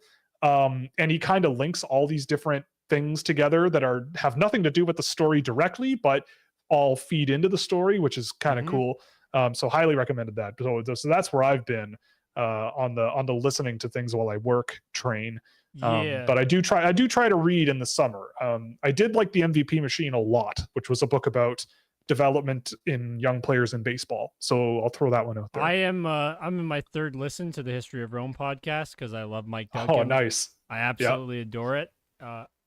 But I also love Historia Civilis for like YouTube video stuff. He actually came out with a new one. Did you? Yeah, I watched it today. Did you see it? I saw it. Yeah, I saw it last night as I was staying up uber late in order to get my the guys who I was gonna pick up for this week. Oh, the one he did about work was really good. Yeah, that one like changed. Yeah, that one like changed my life. Like that just completely changed my brain chemistry watching that, and it made me kind of upset. But that's okay.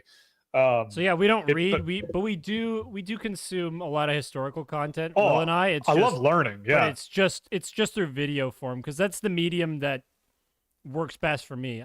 I have trouble sitting down and just reading. Yeah, I can't sit down and just read for an hour, but I can sit down and watch one YouTube video or listen to one for 3 hours and I can pay attention to it. Like that's kind of where I thrive. For sure. The ADHD brains. Yeah, exactly. Yeah, my bupropions up on the kitchen counter. Anyway, what's Cole Eiserman got to do to get back on track a little bit? What's the focus? So the NTDP is tricky this year because they don't really put out a whole lot of video publicly. So I honestly haven't really seen nearly enough to give you a good answer on that. I do think with Eiserman, a lot of it is I think part of it is like the functional unit of a hockey line is sort of like secondary to him. A lot of it is give me the puck and I'll take care of the rest. I've seen him also like just running around the ice, not really being very aware of like his positioning. Like he'll zero in on a guy. Like I saw him do the Matt Rempe thing where he chicken winged a guy and missed.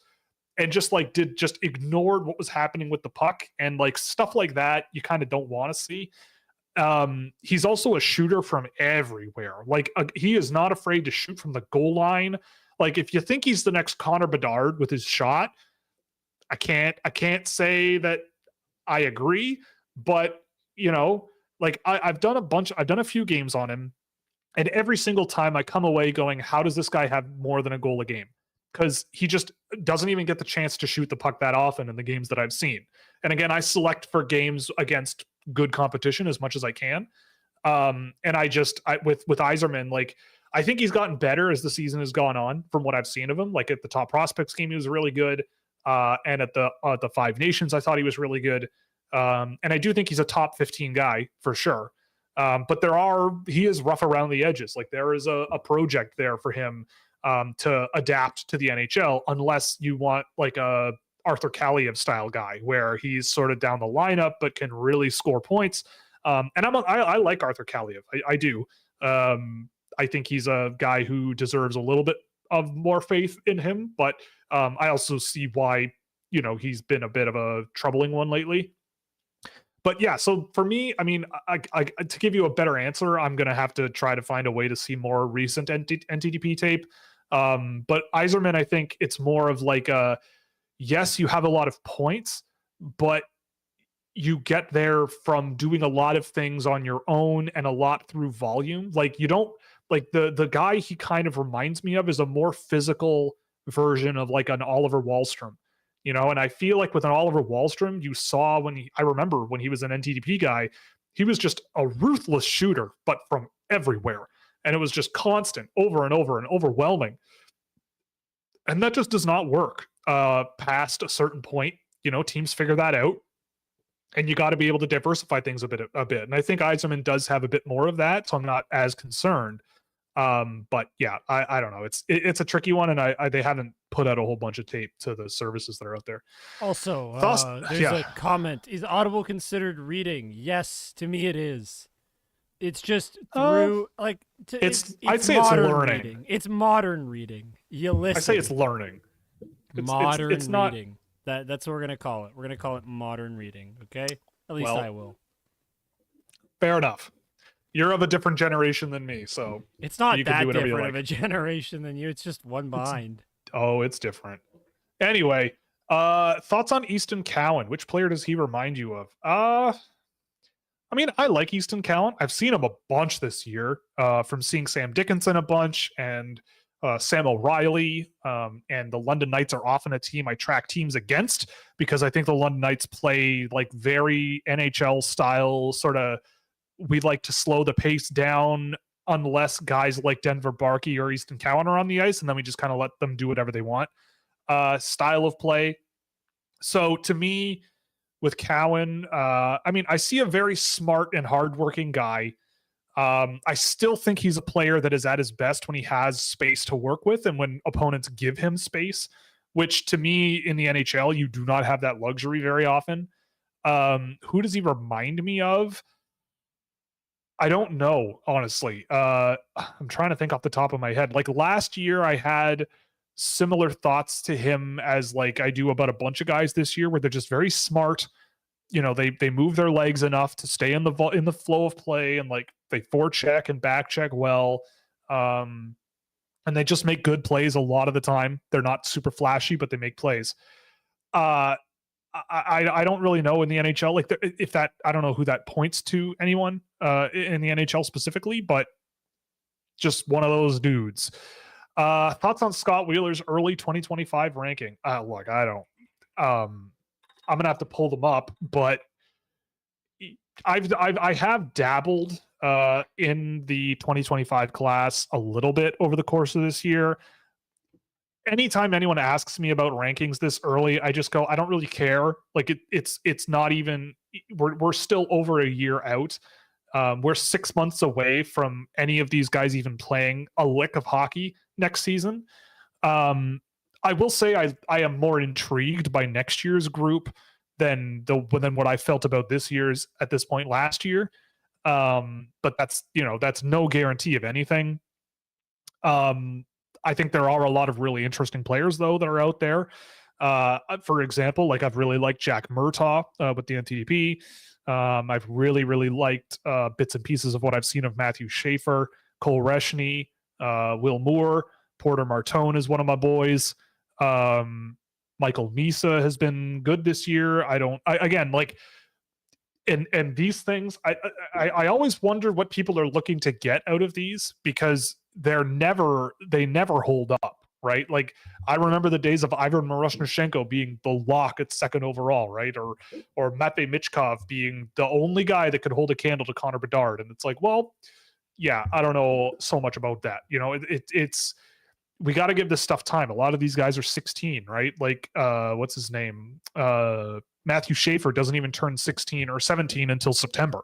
So we got a long way to go with a lot of these guys. And I mean, it's fun, I suppose.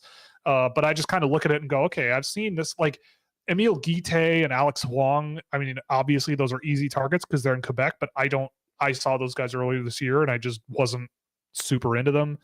I really liked Adam Benak. Victor Eklund being an honorable mention is a little strange to me, but I guess.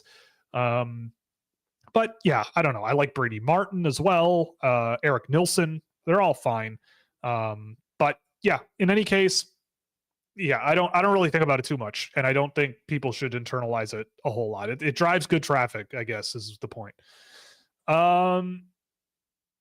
Michael Hage equals. I actually watched Michael Hage this week. Again, like I see where the production comes from, but I still still think that the skating kind of really holds him back, like the speed that he doesn't really have. Like he's very hands first, very skills first, more than anything. And he's good with it. He's got a great set of hands. He can get around guys. He can make space for himself with his hands. He can make plays. He can shoot. Lots of fun offensive tools there. But defensively, you see a lot more struggles, especially for a center.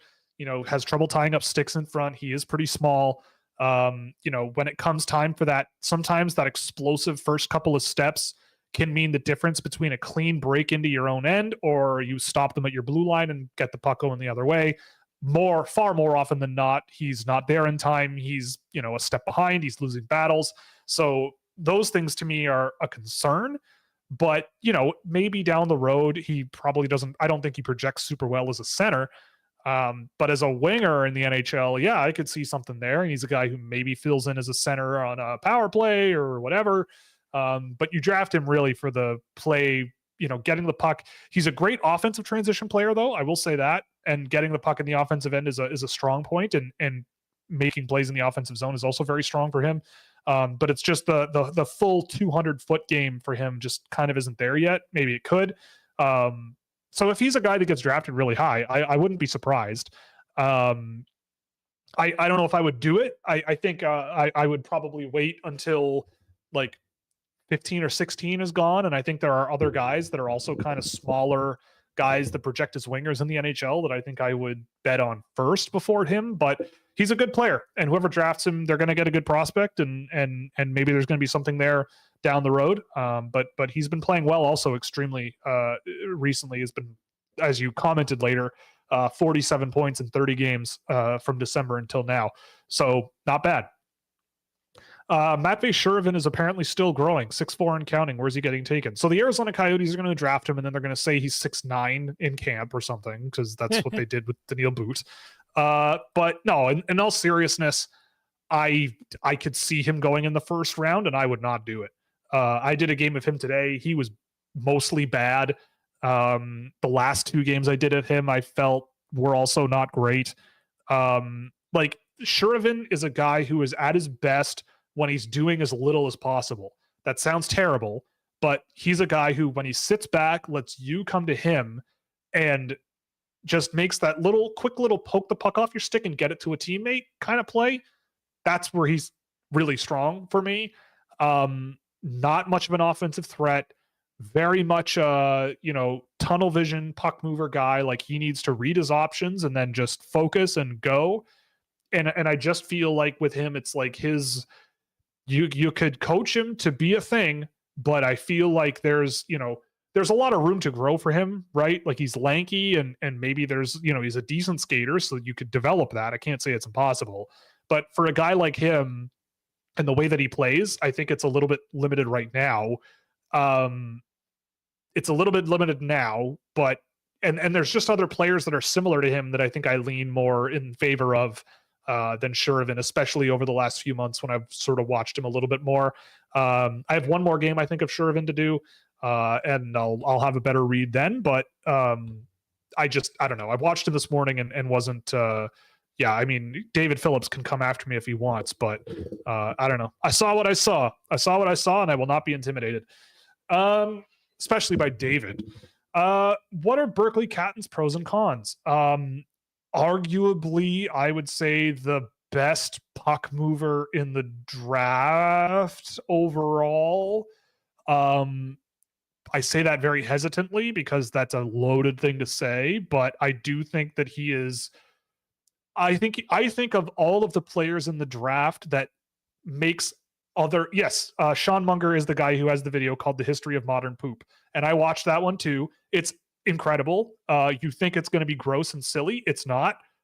It's actually about the development of urban sewer systems, which is a fascinating story, and like why they came about, how they came about, where they came about, all those things. It's really good. But anyway, with Berkeley Catton, I think he's one of the few guys in this draft that you can immediately look at and go, okay, I don't care who I put this guy with, that he's going to make them better. Berkeley Catton is a guy who scored 50 goals this year. I don't really know how, if you ask me, but he does everything else that you could want out of a guy. He's not. So Berkeley Catton, in his own end, is a bit of a work in progress. He is a guy who really relies on his positioning. He's much more of a support defender. So what I mean by that is, if a winger's along the boards grinding the puck out, Berkeley Catton will find space in his own end where he can then get the puck. And what he does so well is positions himself and prepares himself in a way for a breakout really, really well. Like, the puck squirts out from the boards and he's gone, right? Like, he knows that that's what his job is going to be. Like, I don't think Berkeley Catton is a guy who's going to, be in any highlight reels for how hard he's hitting guys. That's not his job. His job is, give me the puck and I will get it to you and we will score goals, right? Like his job is, I will get the puck, I'll put it in the offensive zone, and I will give it to you, and you can score. And he does that super, super well. And there aren't very many, and he does it in such a way. Like the other thing too is he has that sort of next level ability to, he's not incredibly skilled, but his ability to use his feet and hands to create space and make his passing options a lot easier. It's like it's a very rare thing to see, I think. His ability to just continuously fake out defenders, make space for himself, find targets, hit them clean. Like he's one of the best transition forwards I've tracked in North America over the last few years. He's really, really good. And I've really, really liked Berkeley Catton. I think the thing where I would want more of him is a bit more of that inside drive with the puck on his own stick. He's very much pass first a lot of the time. His shot volumes are coming from the perimeter a lot. And I would like to see that change a little bit. But I mean, his job is really just a high end puck transporter that's really projectable, and a really, really good playmaker who just has such a great mental map of the ice and just seems to really get it. How do you feel about the coming of Kuznetsov, and what did you think about his play? I mean, I've seen one of the games that he played, and I thought he played pretty well. I mean, you can see if you want to know why players like him are really interesting to me, you just watch him in the NHL. He cares. You can see it when he plays. He is chasing down pucks. He is fearless. He's going after. He doesn't care who he's going after. He has his style of play. He goes over the boards and he executes it. He had a couple of nice little plays off the boards to get the puck into scoring areas here and there, which was really nice. It was a nice first game where you sort of saw a kid who was fearless, didn't really seem nervous, and a guy who, he's not the biggest guy in the world, but it didn't take very long for you to forget that. Like, that's the point. You don't take very long to forget that a guy like that isn't 6'2", right? You don't really care all that much because not only is he first in on the forecheck, but with the puck on his stick or off the stick and you have possession, he is off. He just is up the ice, getting in a lane and moving.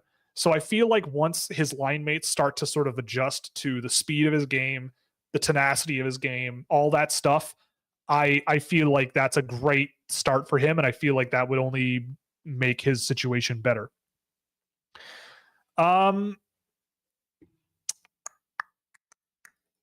Should Columbus hold on to Alex Nylander or try to trade him this offseason when his value might be at its highest? So, okay, I saw this question earlier and it gave me a pause, but my answer would be it really depends on what the vibe is with him. Like, I've watched Alex Nylander with Columbus. I don't really buy him being a long-term, like, oh my God, we just found this guy and he's like super amazing now.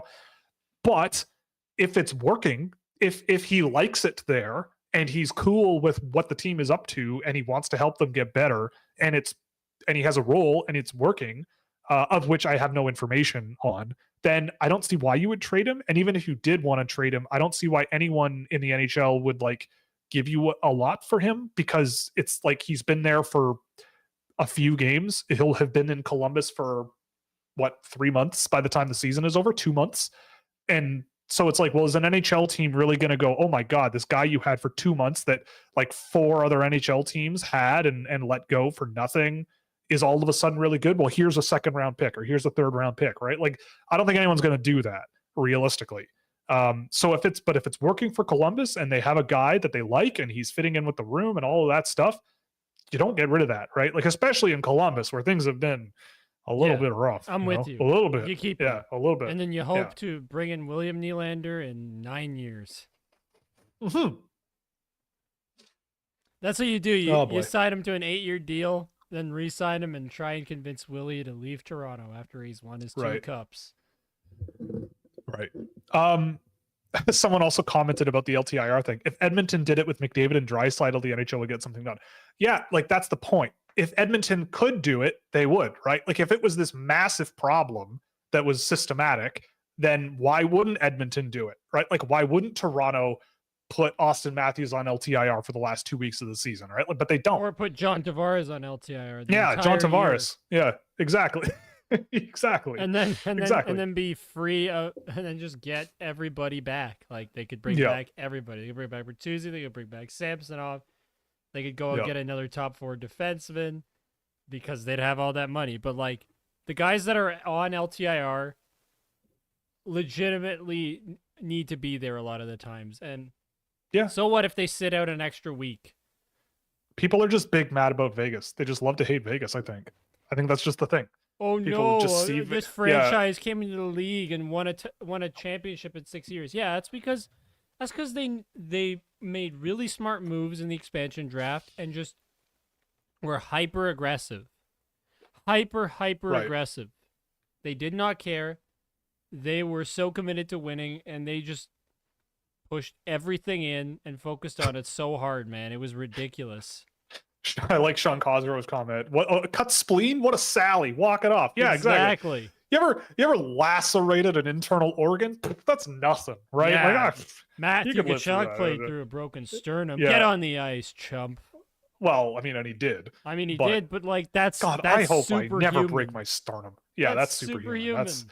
That's like Uma Thurman in Pulp Fiction. Like, just jam me with adrenaline directly to my heart, and I'll probably be fine if I have a broken sternum. But like, other than that, I'm going to the hospital.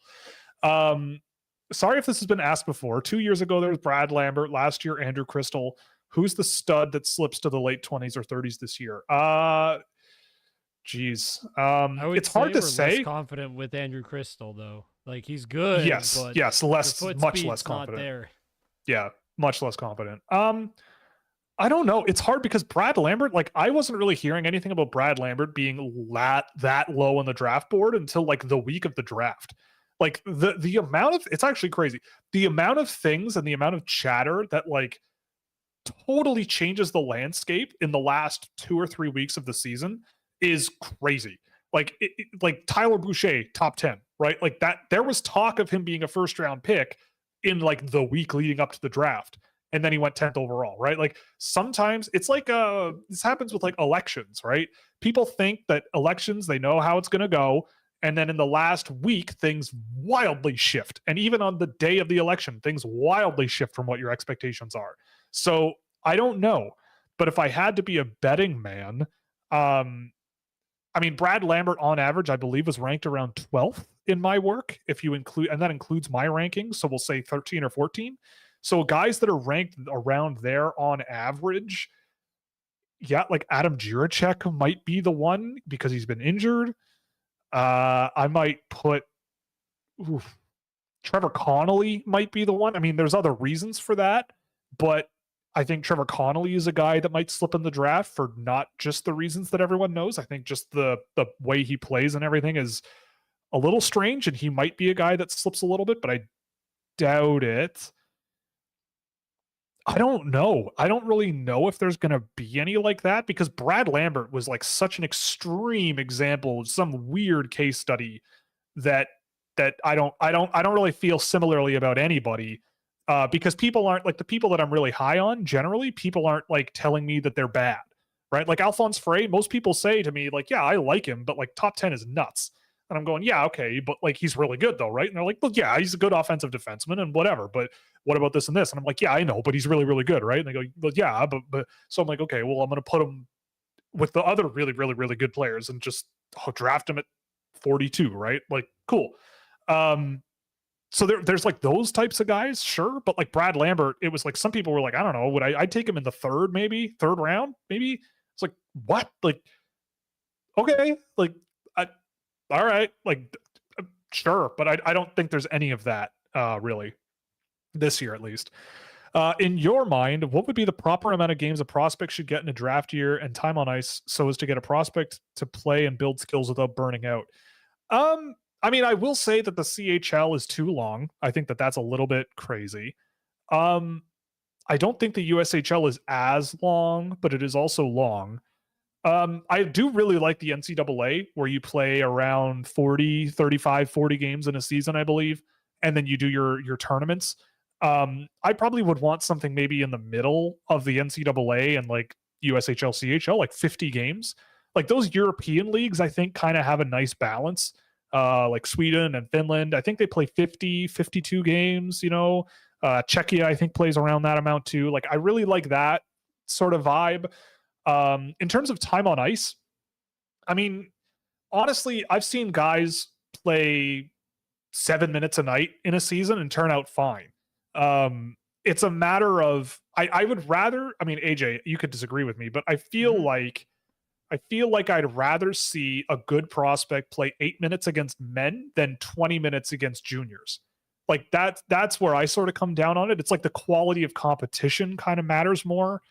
And maybe you use the junior stuff to backfill what you're seeing in the more limited ice time, but that's just me.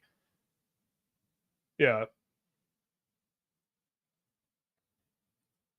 Right. And I like watching guys at the highest challenge level they face, right? Like I want to see guys, playing against men because that's the goal. Your goal is to see them play against men. And ideally, if you're drafting a player that's playing against men at 17 or 18, even though it's only 9 minutes a night, the plan is that they're going to get better from here and they're going to get better over the next number of years playing against men.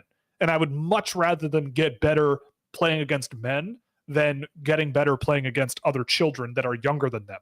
So to me, it's just a better situation all around.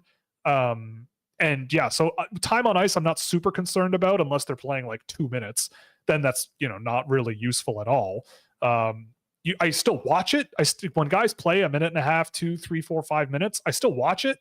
But I definitely would not bother touching it from a data science perspective or from an evaluatory perspective. But yeah, I mean, 8, 9, 10 minutes over a longer period of time. Sure, I would take it if it's a good level of competition. Like Danilo Stinkov this year, like I think I've done 5 games of him and he's played 9 minutes in all of them. And I still feel like I have a pretty decent gauge on Danilo Stinkov and like where his game could go and should go. Oh my God. Okay. What's been your favorite episode of Survivor so far this season? Oh boy. AJ, have you been watching this season at all? Yes, absolutely. I've watched all 3 episodes. Okay. So I don't want to spoil it. But my favorite episodes this season, there's been 3. Yep, there's been 3. 3 that I know of, at least. Yeah, there's been 3. I just want to see the titles of these. Overall, I've liked the season, I suppose. It's very different from the last couple of seasons where it's very much like a lot of villainy and a lot of just weird gameplay. Really, really weird. Like this era of Survivor, like there are so many people who like say that they love the show and then go on the show and just tell everyone everything. Like they just are like, here's a reason you should vote me out. It's like, hey, I love everyone. Here's a reason you should get rid of me. And you're like, okay. Like the one woman on the show this season is just talking about how much money she has. Oh, and, yeah, I know you're talking about. I went to, dude, you got to go to her website. It is out of control. Like this person is not acting in the show. She is. Oh, I can tell. She's nuts. Yeah, it is. I think her name is like Liz. Yeah, Liz. And I honestly, Liz, this sounds bad, but I find Liz so off-putting that I can't stop watching her. Like it's like you are way too intense. You are way too like she's like a walking LinkedIn post. It's like, okay, like her website is just all buzzwords but mixed in with like slang and vernacular. Like it's very a weird mix of like unprofessional copy and like really witty, weird millennial stuff. Anyway, but she's the one that sticks out to me for sure. It's also hard this season too, because so much of it has been just one tribe. It's like the purple that are pathetic. I will say as well, before we move on, I think it's time to get rid of the 3 tribes thing. Like, because it just selects, like it just immediately causes bad tribes to fall behind really quickly. Cause you're down 20% of your tribe day 2. And you're competing physically against people who can sit people, right? And when they win, they get their flint so they can make fire. So if you lose a person and you can't make fire. And I've camped out in the wilderness before. If you don't have fire in the wilderness, your life is immeasurably worse. So they're basically making it so that almost every season there's going to be a tribe you could say is the worst tribe that ever was on the show. Yeah, and right? Because it's a downward spiral, right? Yeah, and it's all just a downward spiral. You get into psychologically, it permeates your brain. That guy on the Purple Tribe this year is in tears every scene he's in. Yeah. And it's like, dude, like on one hand, you're like, dude, you gotta get a grip here. Yeah. It's like on one hand, you gotta get a grip and stay focused here. But on the other hand, it's like nothing has gone their way. Nothing has worked. They don't have fire. Like his brain is probably coming out of his nose. Like I can't even imagine what that would be like. My brain would be broken too. So I don't know. It's an interesting season. Generally, after a few episodes is when these things sort of solidify and get a little bit more intriguing. But honestly, I don't know who's gonna pick. I don't know who's gonna win. I don't know anything. I can't stop watching Liz though, because she's out of control. Do you have a favorite player so far? Well, it's not Liz. She's my favorite to watch, but not my favorite. I can tell. Yeah, no, especially after seeing her website. I was like, oh my goodness, this person is really something. One of a kind for sure. But I don't know. They're all kind of weird. Honestly, yeah, they're all kind of weird. I like Q. Like Q on this season, if you don't know, Q is like the prototypical like athlete. Like they're calling him coach because he gives like motivational speeches to people. And like it's like he's a football coach. I think he is a football athlete. I think he was a Division I football scholarship guy. And you can tell, right? Like he's a guy where I'm like, okay, if he was on my tribe, I'd want to run through a friggin' wall for this guy. But he's also like insanely competitive and insanely hard on himself, and like to the point where you're like he wanted to quit this last episode. He was saying he wanted to quit because they lost.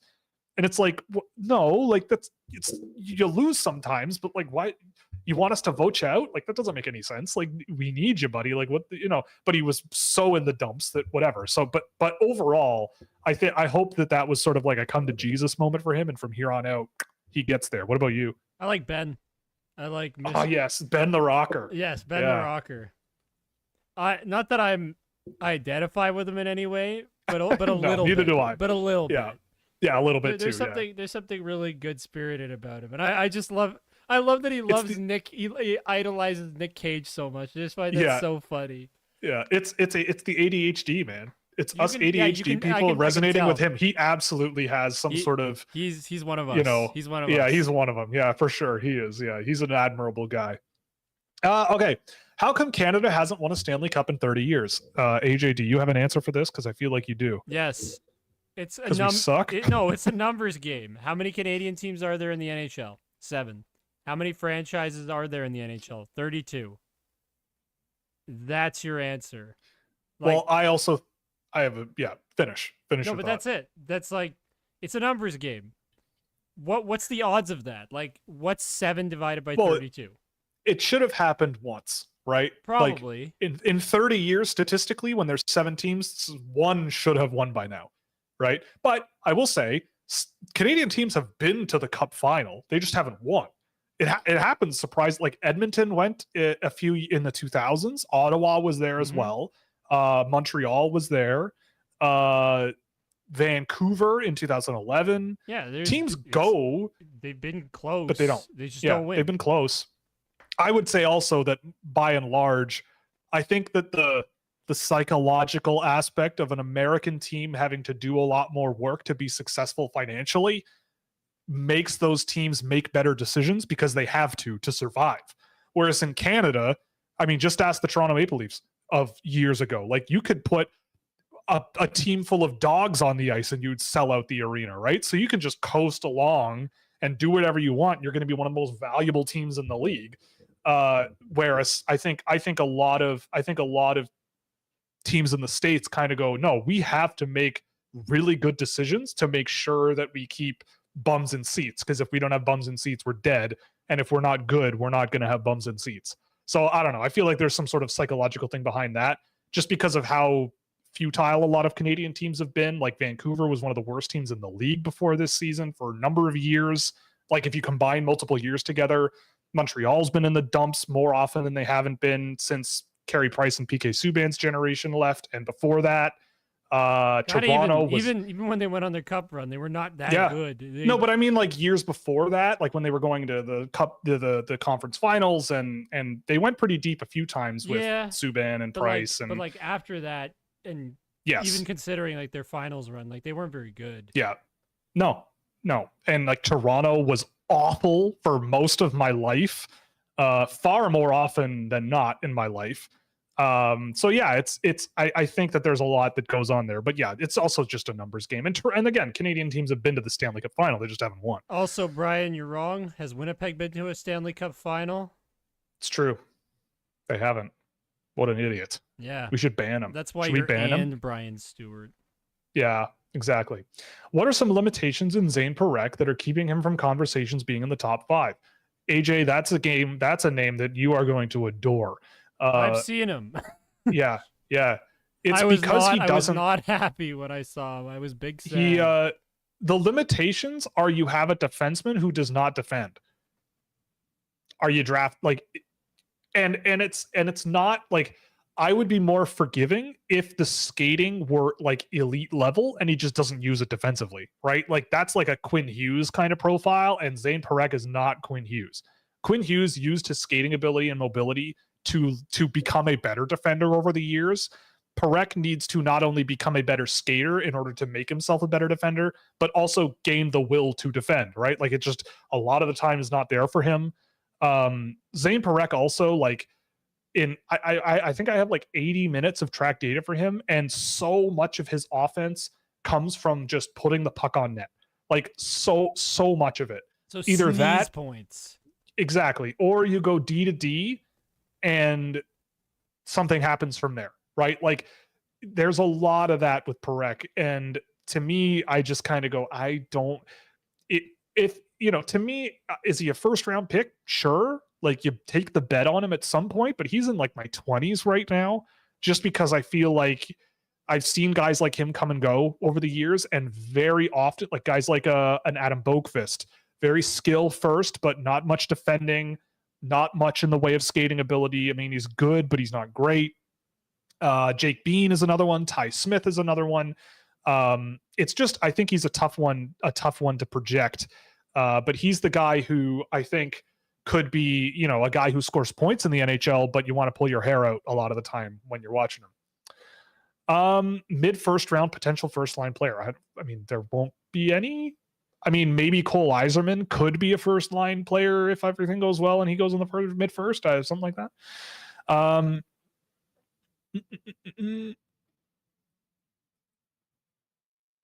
The idea that every pick should be a lottery pick clearly comes from the point of view of a team that hasn't been absolutely screwed by the lottery. That's the point. Like everybody gets screwed and freaks out, so make it so that everybody gets screwed somehow. Because the point is to not tank. We've had one first overall pick in my lifetime. Right. And I don't even know how many first overall picks have they had overall. I don't think it's many. Yeah. And screwed by the lottery, like, do you think you get screwed when you buy a Lotto 649 ticket and lose? Like, yes, the government's because the government's you're not paying screwing to you. Lose money. Well, yes, you're paying to lose money, but like you're not getting screwed.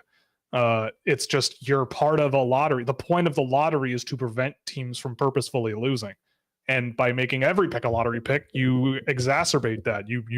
Nobody wants to lose that because nothing is guaranteed. Anyway, whatever. Also, teams like Edmonton can't win or aren't going to win as often as they did. Yeah. Because they were so bad. They were so bad for so many years and won 4 first overall picks and the best player of all time in the process, potentially. Like, that's ridiculous. It's a safety net to avoid that problem. Yeah. Comment from Xenome Project. I didn't think of this. I forgot because we're Canadian. It makes sense to place the team in the northern suburbs of Atlanta.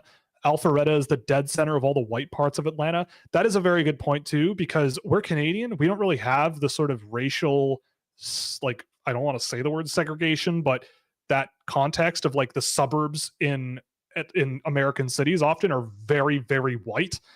And so, there's reasons for that, but we don't need to talk about that.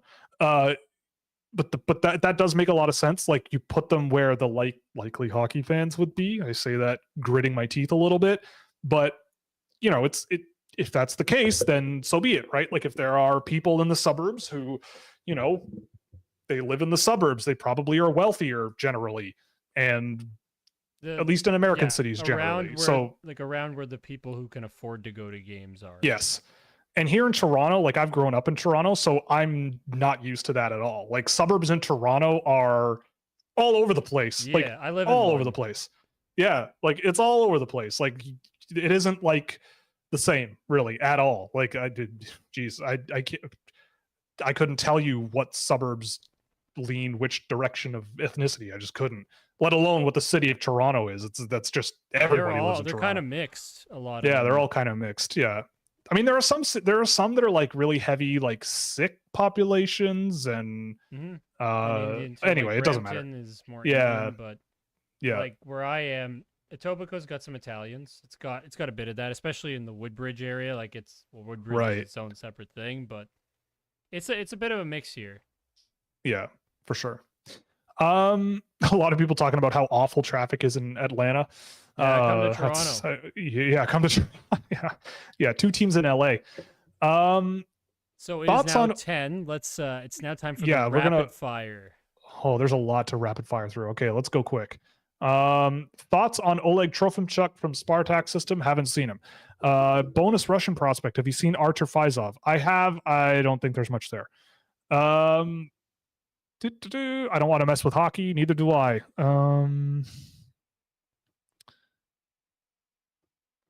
Russia is very open. Borders are from the other sides, but of course you can trust. Whatever. I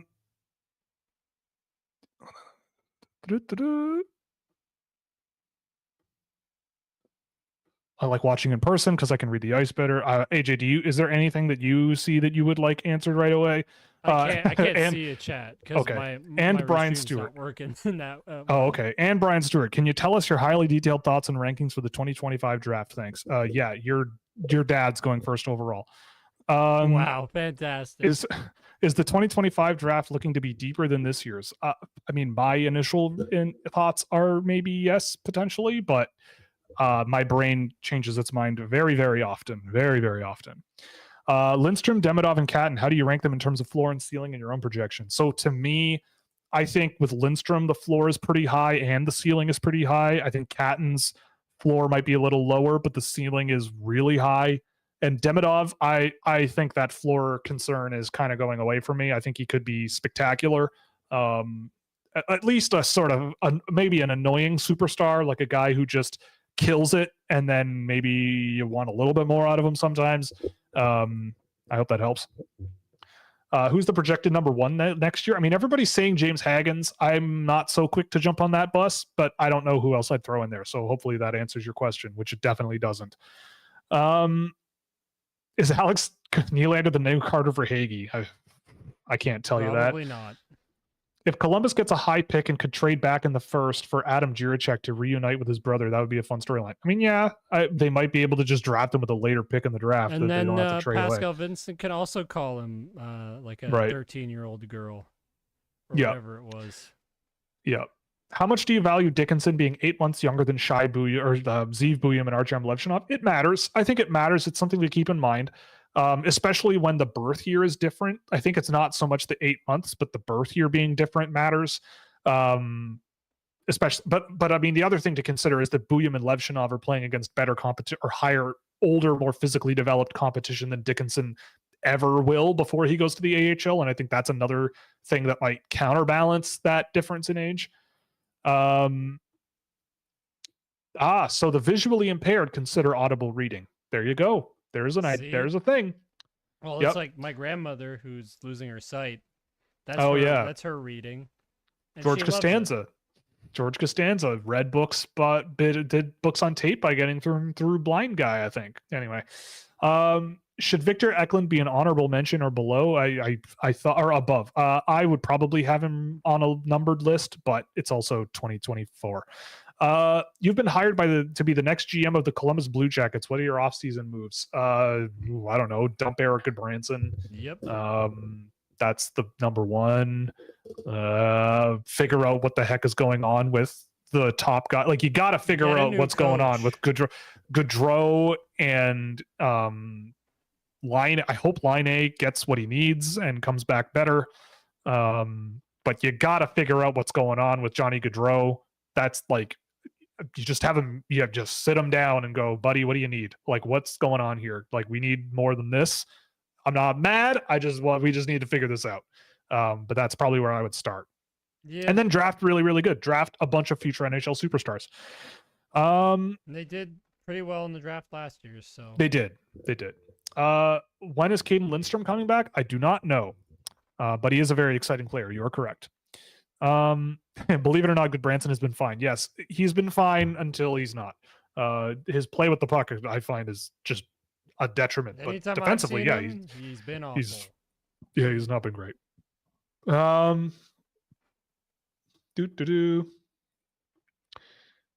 think we're getting down to it. I don't see anything else.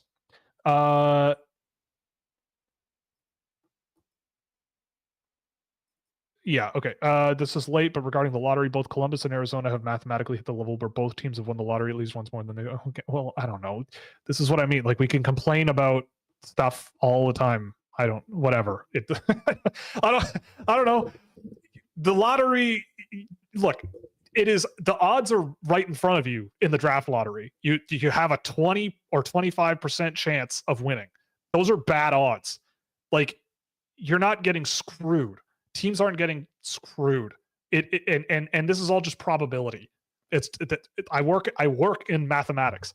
Probability is no guarantee of anything, and it doesn't mean you're getting screwed when the probabilities go the way the numbers say they probably will, which is not in your favor. And again, like, the idea that there's this like grand conspiracy to like whatever is pretty wild. And I would disagree. I don't think the first overall pick always holds a lot of sway.